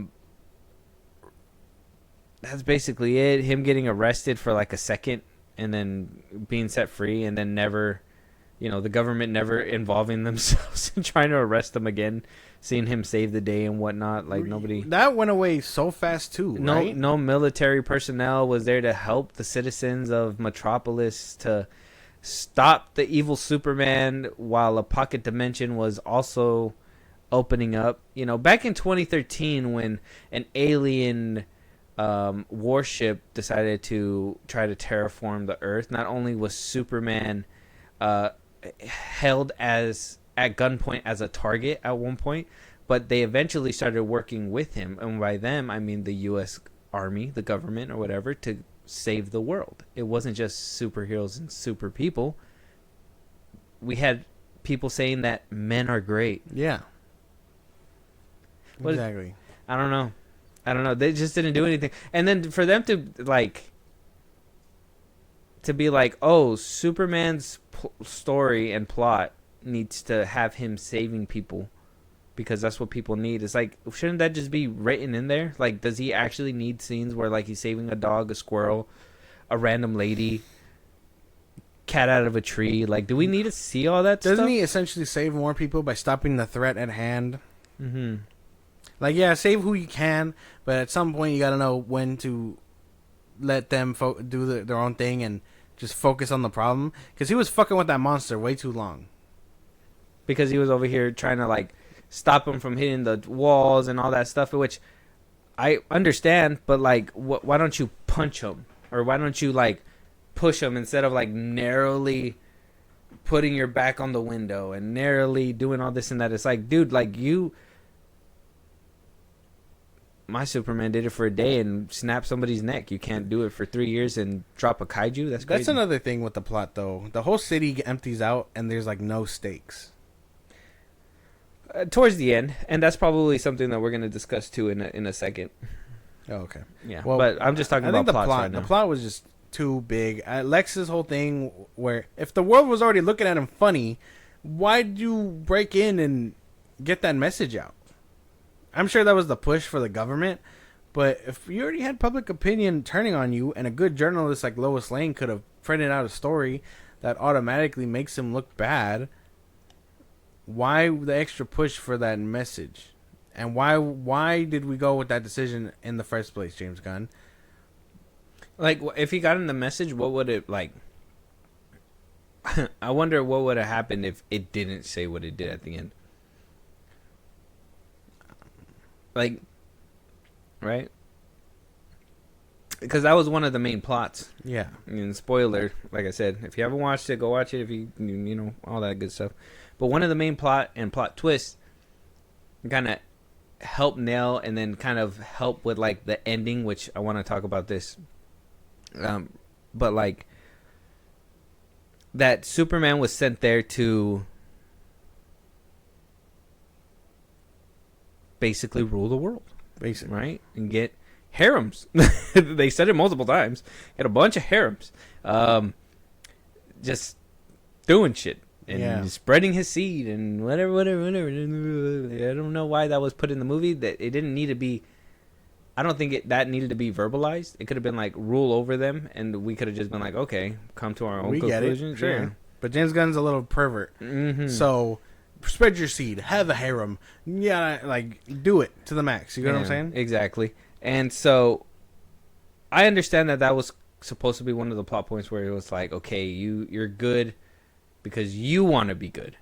You're good because you want to be this man who chooses to do right. Yeah. You're not part of the people. You're part of your own people, the human race, whatever. I get that. And so I was like, all right, this is BVS. But, you know, or this is Man of Steel, except spoon-fed.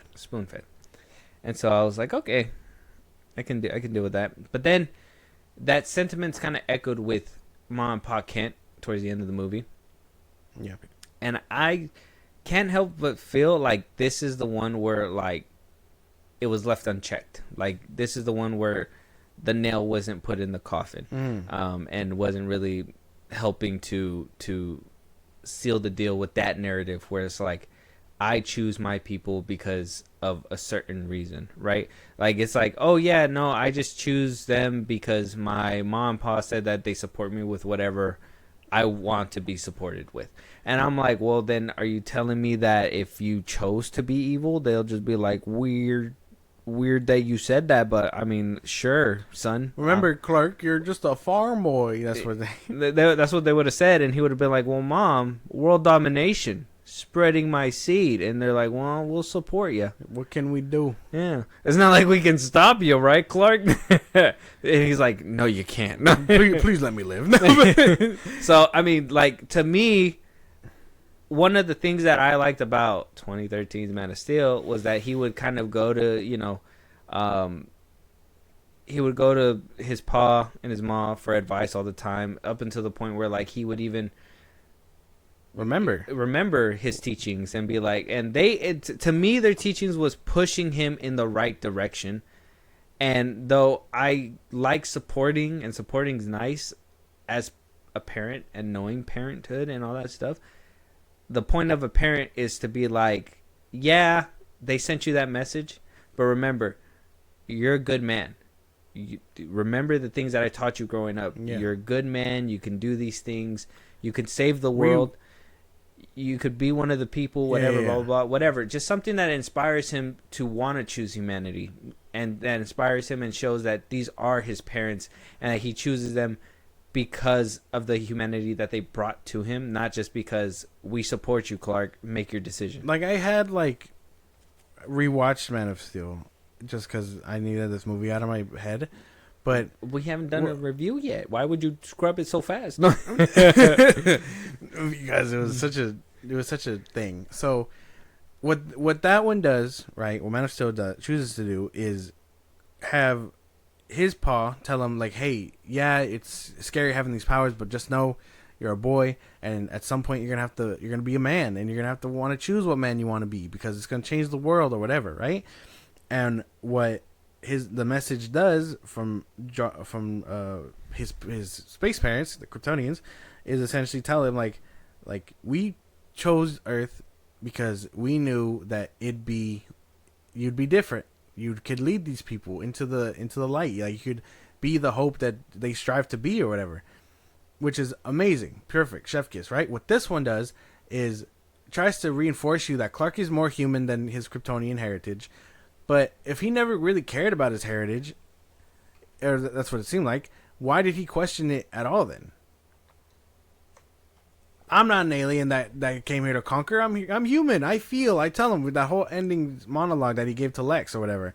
Like, I feel all that extra shit. Like, yeah, we get that. Yeah, because But it's not why? because it's not like he was told all his life this thing. It was like a one lapse moment where it was like, okay, that's not what they told me in the beginning. But if that's what they meant, fine. That's not what I care about. Yeah, though, you I'm know not what I here mean? for that. Yeah, like I that's not was what they were fine- telling me the whole time I- until you guys did that. Yeah, I was fine just knowing that they loved me and they sent me here, you know, Mhm. because I'm the last. There was no hope. conflict like how in Man of Steel, where it was like, you know, everybody was pushing them to do the right thing, and then here comes this force that tells them, everybody would have told you to do this thing. Everybody would have told you to terraform. Everybody would have told you your people first, Yeah. not humanity. Mhm. And that, to me, that builds a little bit more than you know, eliminate the choice aspect of what you're essentially the choice. There you go. That's the best way to put it. You eliminate Clark choosing, because it seemed like they were trying to set up a choice, but they took it away. He never chooses. Mm-hmm. Essentially, he already made his decision. What does it matter what that message says? Because he could have still been evil, but then that's where that plot point comes in, where it's a twisty, where not another twisty, double twisty movie, where now he needs to fight his evil self, right? Where he basically accumulated two, where Yeah. it was like, this is who I could have totally turned out to be. I could have been an evil guy. Yeah. Now I gotta choose to be good or whatever. And to me, I'm like, it doesn't hit as powerful, because I understand we got that beat, and then by the end of it, You don't he make goes- a choice. he doesn't make a choice. It was made for him. And then at the end of it, it's like, okay, it should be hard hitting that he's like, okay, play my family, and it's like just his humanity family, and it's Yeah. like, well, I I get it, but it just wasn't driven home for me. Yeah. You know what I mean? Like if it was It was driven missing home, something. I felt like it was driven home, but for like anybody under the age of like 14 or 15. There was no, like I said, there was no choice. They tried to force one, but it just didn't pan out the way it thought. If we already knew that this Superman was a good guy, and people had already told him he's a good guy, and all he really needed to know was that his real parents loved him and sent him away because the planet was gone or going. Whatever the end message says, who gives a fuck? Superman's here to conquer us? What? But he's been saving us for 3 years? What? At some point, you got to give us some conflict about the people around him and be like, hey, he's been around saving us. And then, you know, yeah, then you get that little scene where Lex is telling him, like, no, he's here. He was breeding us and all that extra stuff, you know, gaslighting their fears. But I feel like we never got that decision regardless. So what are we doing trying to force it anyway? It doesn't make sense. That plot point doesn't make sense. It just wasn't. It wasn't laced up throughout the movie. That's the thing, is that like it didn't start like that and it didn't end like that. It just, things just kind of happened. I'm human because I feel human. Essentially. Yeah, that's what he says at the end with that whole monologue that he gives on his own too, and then it's completely undercutted by Crypto. And like I said, every single plot point that basically happens is basically either he's saved by Crypto, the Justice Gang, or Lois and the Justice Gang. Yeah, basically. He doesn't get out of anything on his own. The Kaiju, Justice Gang. The ending fight that he inserted himself in, the Justice Gang cleaned it up for him. He was about to lose to himself, Crypto. Yeah. He was about to lose the other two, which I thought this was going to be crazy, because I thought in the movie it was going to be different, and I thought it was so funny. I was like, why did I think this was going to happen? But like, because in the beginning they made it like, you know, it was like, oh, cannonball. So I thought like at the end he was going to go all the way up and then cannonball down to be like, you know, this is my move or whatever, like a signature move. No wasted opportunity. I was like, man, this could have been like a full circle moment. Like, holy shit, like this time, you know, where he could have dealt with something. Like the first time he hit the kaiju, because it could have took it. It was able to take it. But this time he did it to a couple people, and the engineer couldn't take it. Because on the way down, she was saying, I won't be able to take this kind of hit. And then that could have started questioning his thing, where it's like 3 years in, I didn't really hurt nobody like that. Now I'm hurting people. Like I got to watch my step, my toe, whatever. But it just went down boiling to like something so simple, like boom, and then just to a reveal, and it just kept going. That's the thing. The Superman feels weak. There's nothing really setting up that, like, what is it that people are always quoting, the cartoon where he's like, I live in a world full of glass and I got to be careful about what I do and all that stuff. Like, this Superman doesn't feel that way. Well, I think James said that this Superman can be beat. That's why he feels weak. There's no reason for him to step on glass because the next person he punches can probably tank that. Well, that's the thing, though, to me, too, though. It's like, if you are able to stop stuff so easily, there should be, like, this story should be about, like, the Justice Gang basically hating him because how easy he could put these people down. Yeah. How like, why is they're it putting him out of work? Why is it that the Justice Gang is able to neutralize situations faster than Superman? Yeah. To the point where he sits out himself and he's like, they got it. It's like, motherfucker, like, you could have easily flew that. Yeah, but remember, he doesn't like the way they do things. Because they're bad. But that's what I'm saying. You could easily get done with these situations before they even show up, and he doesn't do it. And that's why, if they were to show up and be like, well, we don't have any work, that would have caused tension, and that would have caused, and then by the end of it, them helping Superman would have hit a lot harder than, hey, we're just here to help you. Now, middle fingers in the sky, guys. Hey, if he's like, make a move, Big Blue. Are you here to conquer the world and whatever? He's like, no, I'm not here for that. When I heard that, I was just like, ooh. I hit it with the ooh. Like, there was nothing. Like, you are not gonna stop him, bro. Like we were really gonna get a Superman versus Guy Gardner fight right now. Like that would have made the movie for me. If he would have been like, all right, and then boom, boom, boom, like a little bit of a Superman Green Lantern That's why fight. if they would have tried to bring him in, at least then that would have made more sense than him maybe giving himself up later. But no real, a little bit of tension. No real stakes, no real fighting going on. No. We handed it to Lex Luthor, who clearly has it handled. Who just fucking bitches at every single waking moment. Yeah, and throws his ex bitches in a jail cell because of whatever. Stupid ass plot. Monkey shit was real. Yeah. Crazy. Everything that plot lead gave us was so real, and as soon as it came on screen, I was like, holy shit. It's all very real.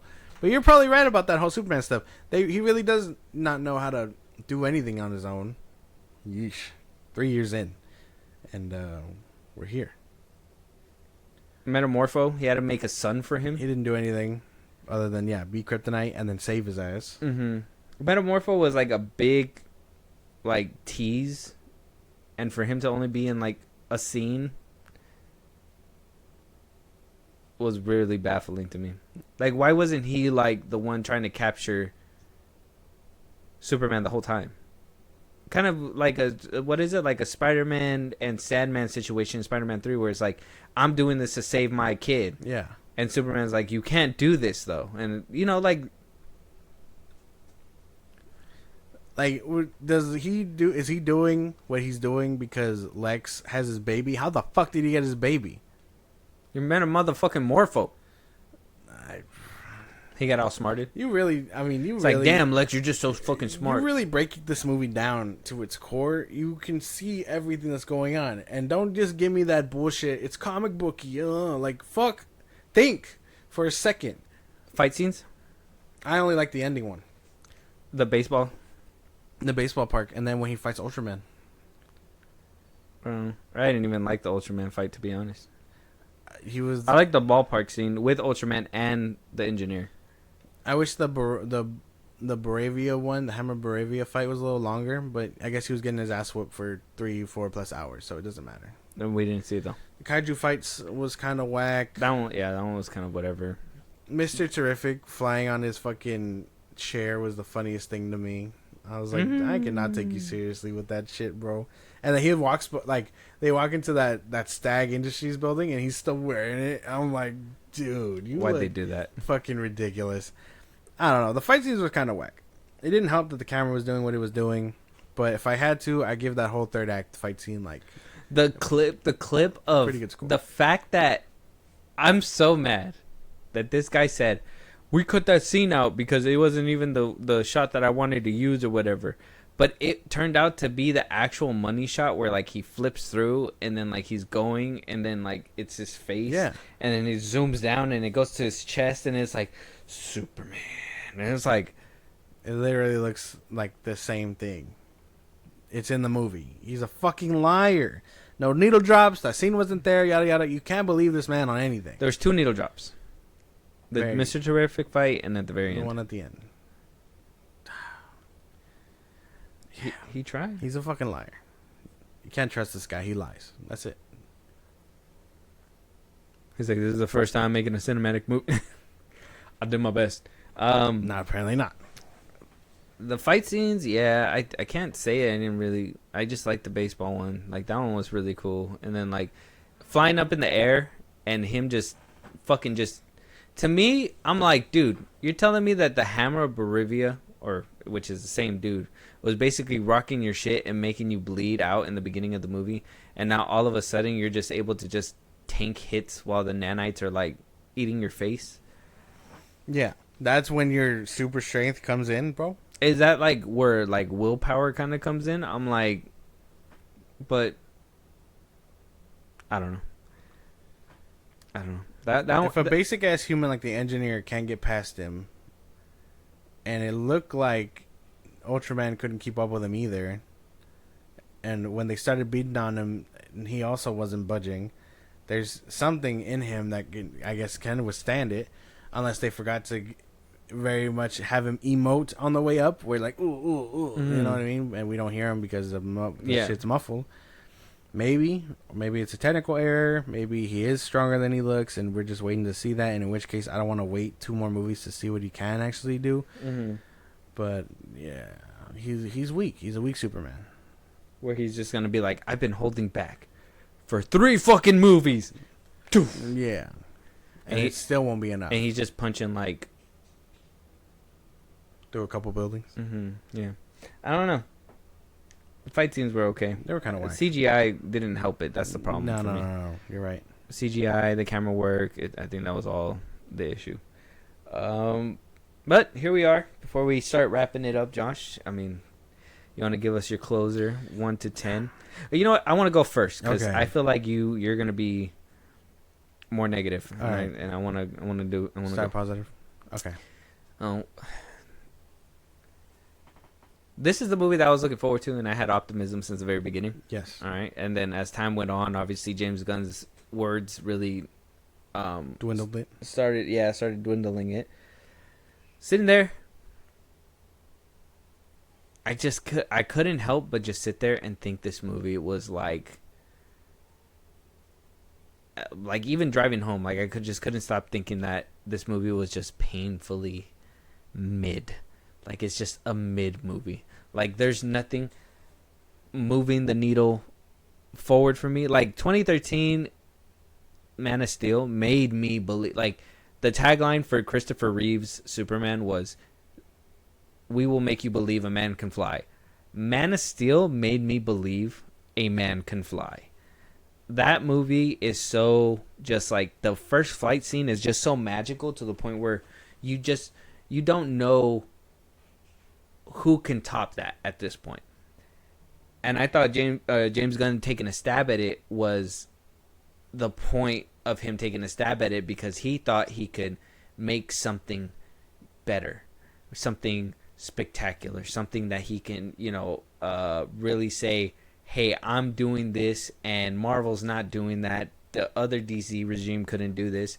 I'm doing this. This is something that is happening. And for me to walk in there, watch this full movie, and to walk out and say, you didn't do any of it. You didn't make it a memorable moment. You didn't give us an emotional moment. You gave us comedy. That's fine. That's Marvel. Yeah. You didn't give us compelling characters. You didn't give us compelling dialogue. You didn't give us good costumes. You didn't give it, like, there was nothing that I could say was amazing or great or above par. Like, everything was just so basic. Like, this movie felt like like Deadpool and Wolverine.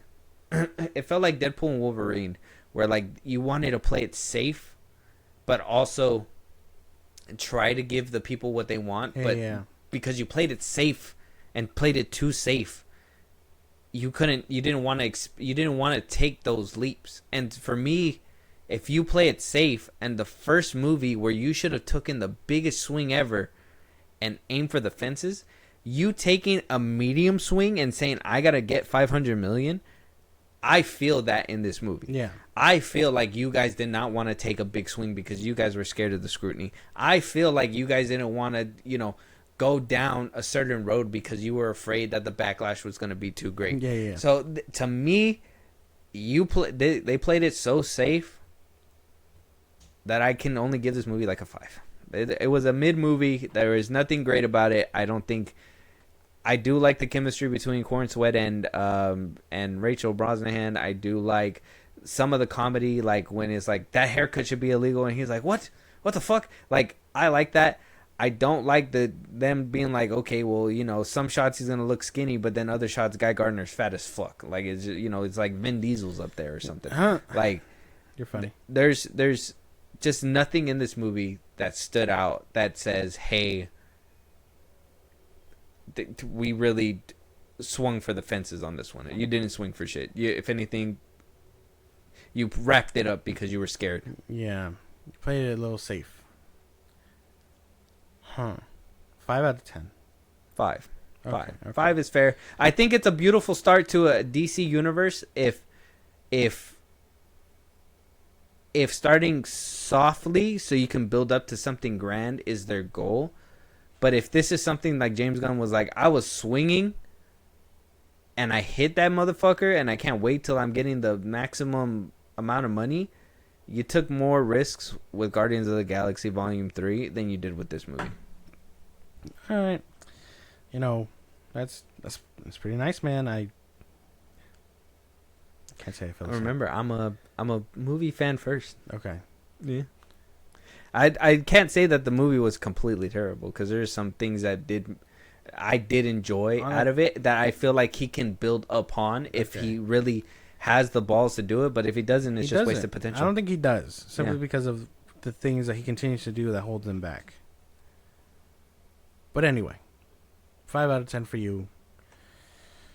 And I've been thinking about this and talking about it now, airing it out. There's something about this movie where it kind of it kills the dream a bit, but I guess I can see the appeal to some people. Like, no one wants. I don't want to hate it.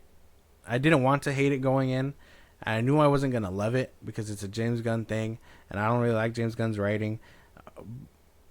But this movie failed on everything. From a technical standpoint, I like the actors. I just don't like the script they're given. The story needed to be a little stronger. The music was kind of lame. The needle drops were kind of lame. The fight scenes, although pretty cool on paper, needed better CGI and better camera work.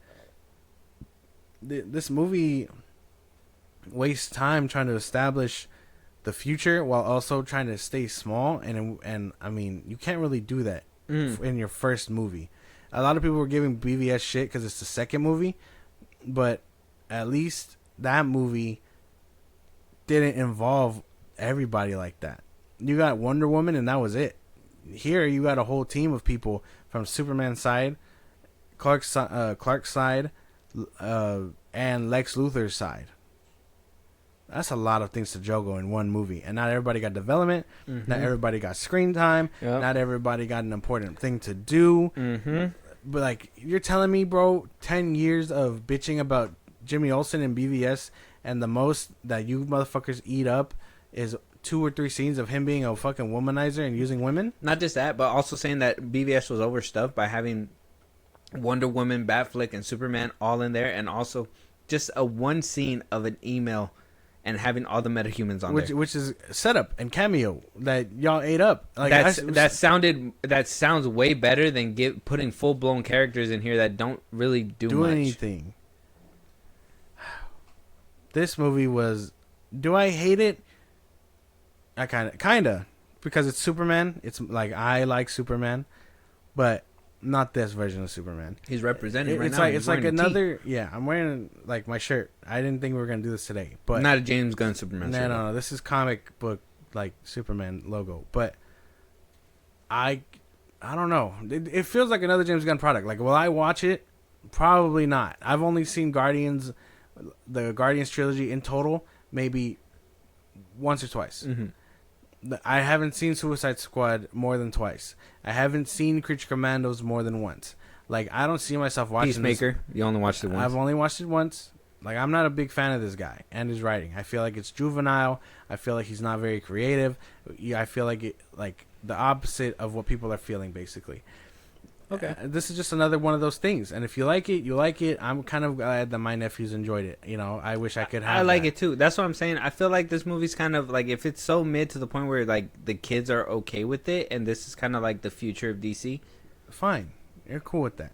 But for me personally, I was thinking 4. I'm giving it a 3. Like a 3? 3 out of 10. Okay. That's okay. I thought you were gonna give it a 0. I would have been like, that's hater energy. No. But I respect, like, I respect a 3. I would have respected a 4 a little bit more, but I respect a 3 because I understand for you this is a little bit more harder. Yeah. Because DC and all that stuff. I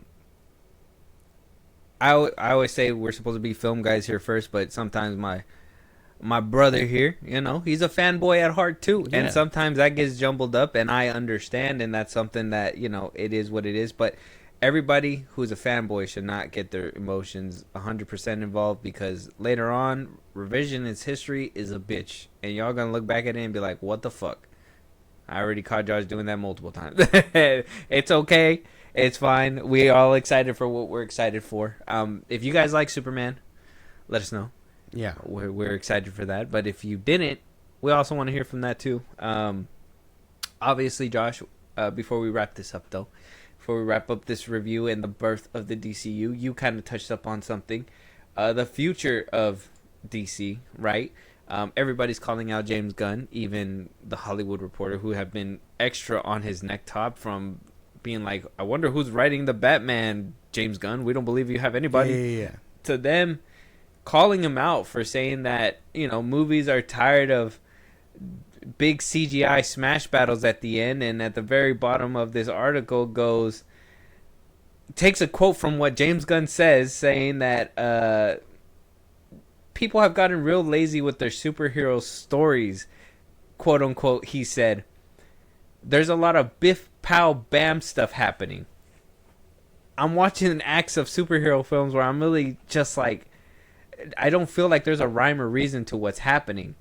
You know who said that? James Gunn, who just jammed their third act of Superman with biff bam pow stuff.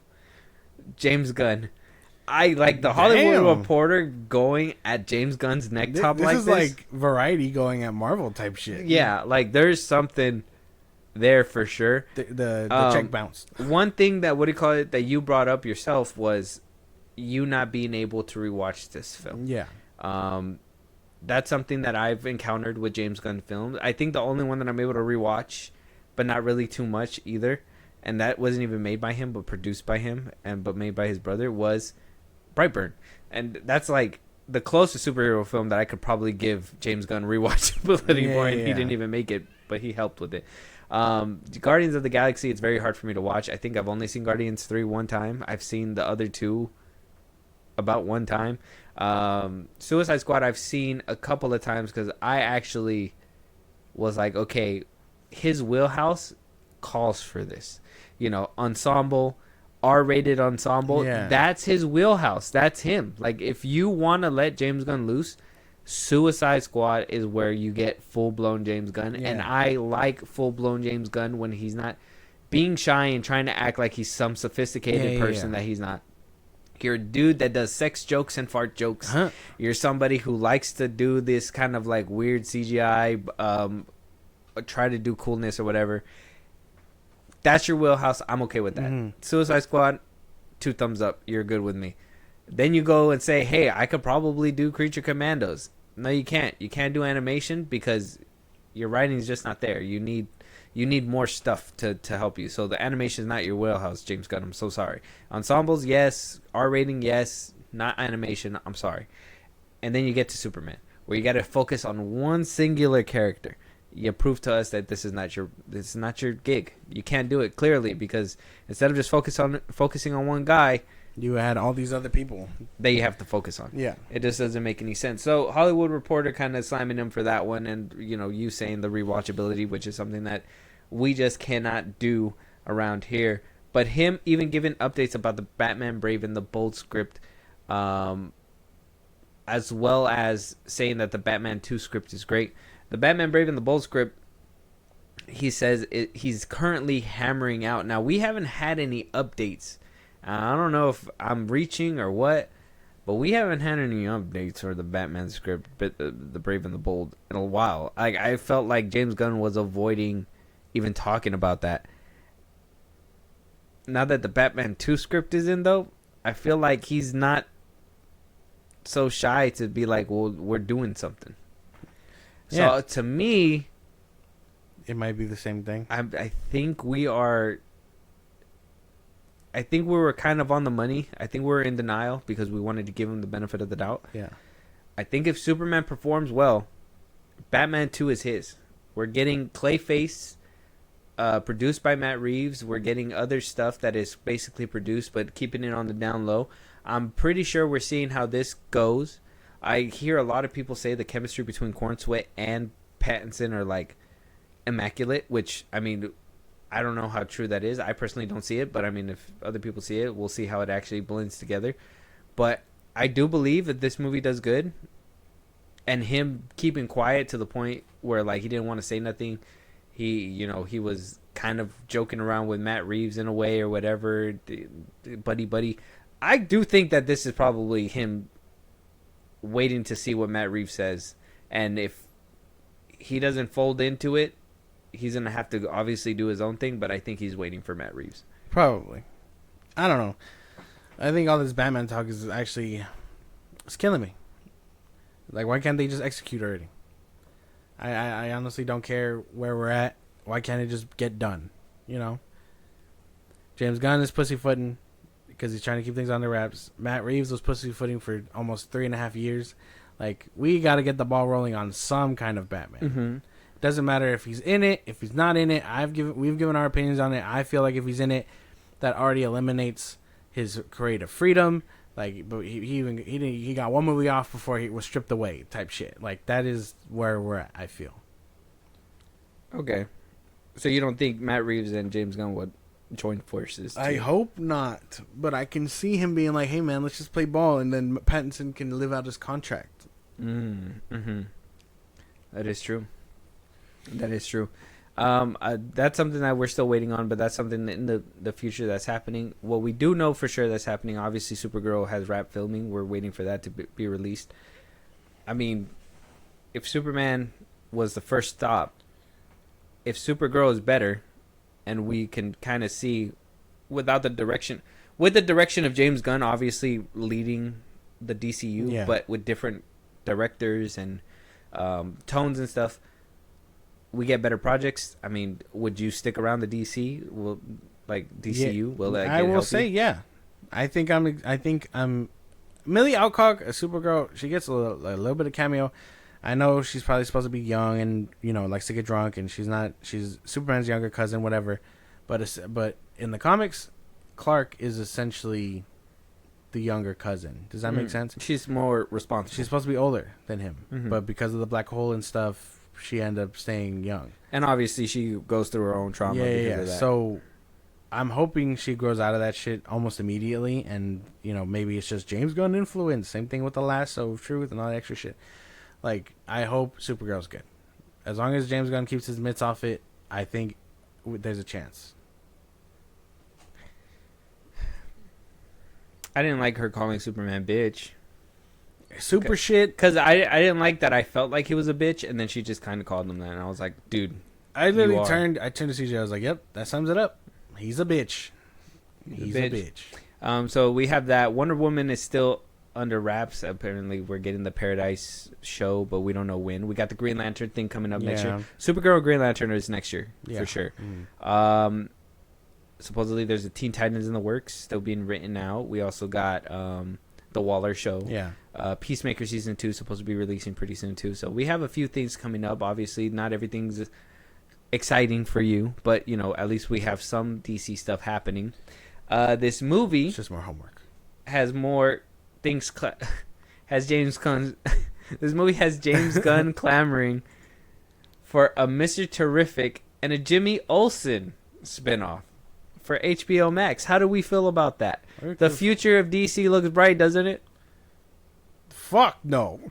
It looks like it's dying already. No one gives a... I'm sorry, but no one should really give a fuck about Jimmy Olsen. Not this weird self-insert version of him, at least. Like, no one should give a fuck about him. What if it's just like him going on dates and finding out information? Oh, well, no, I wouldn't want him to be a womanizer the way you made it sound. You made it sound bad. It is bad. But, like, what if he goes around different places reporting or whatever, and we see different heroes in different, like, episodes? He's like hints, not like full blown. He's not a reporter. He's a photographer. Oh shit! Yeah, that's why. Like, oh look, I got Static Shock in the background. Wink. We can't even use him. Yeah. Can't even use him. We don't know who that is. He's just a man with electrical powers. It's just electric. It could be Flash. It could be, it could be anybody. I don't know. Let the theories fly. I don't know what his show could be. A Mr. Terrific show. Oh, there's a tornado back there. What does that mean? It's red. Oh, no. I don't know. I don't see it. I don't see this guy carrying a whole show. That shit sounds like it'll be a waste of money and time. Yeah, I wouldn't have. Mr. Terrific, bro, give him a movie. I say give him a movie. Don't succumb this man to just a show. Give him a movie. He was the most badass other dude in the shit. Like, you better give this man a movie. He deserves that much. Stop fucking with him. He would have been better off dead if you give him a show. Be dead ass. Wonder who applied the black stuff to his lips. You're ready. Flicks his lip. You're ready. You're ready. Get on set. Get out there, Mr. Terrific. So none of these. So you would say Terrific as a movie? I would say so too. Yeah. Not really a Jimmy Olsen one, but I could see where like, maybe he just goes on adventures and like we see him interact with different heroes or something, and he photographs them or something, and maybe that's like a way you can introduce him. It doesn't even have to be live action. That could probably be in animation too. I just don't want to see him. No, I just don't care about him.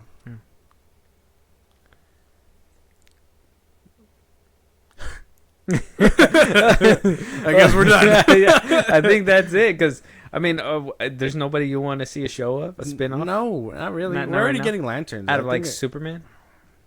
You don't want to see a.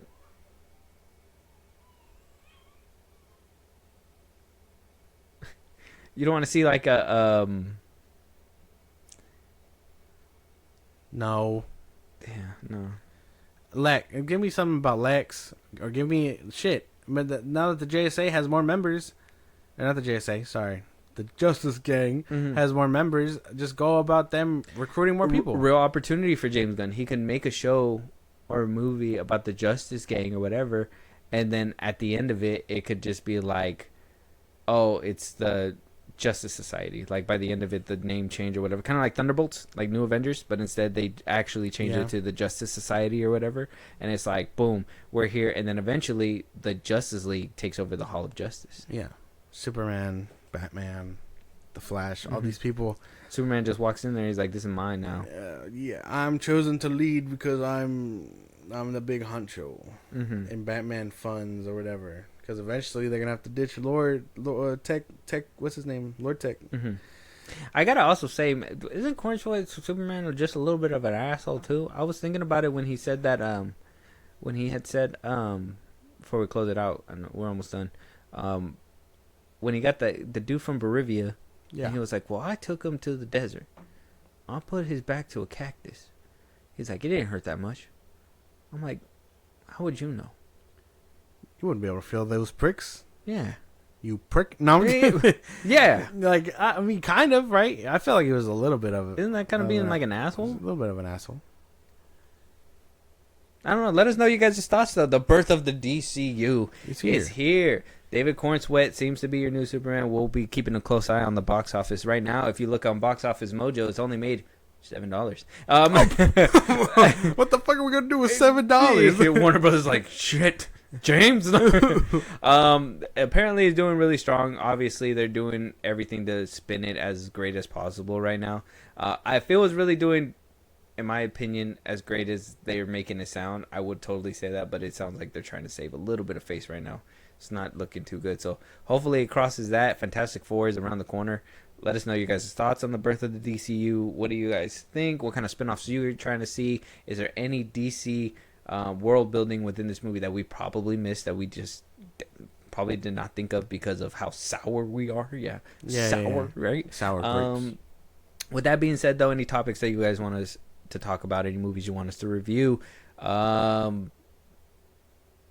want to let us know what you thought about Superman. Josh, let them know where they can do all that. Twitter, TikTok, Instagram at FilmBros Podcast. We post on episodes are up. You can hit us up there for any news and movies you want us to cover. Bus route links and social sites I just gave you. It's like a Patreon. You subscribe. You help the show go. Greatly appreciate it.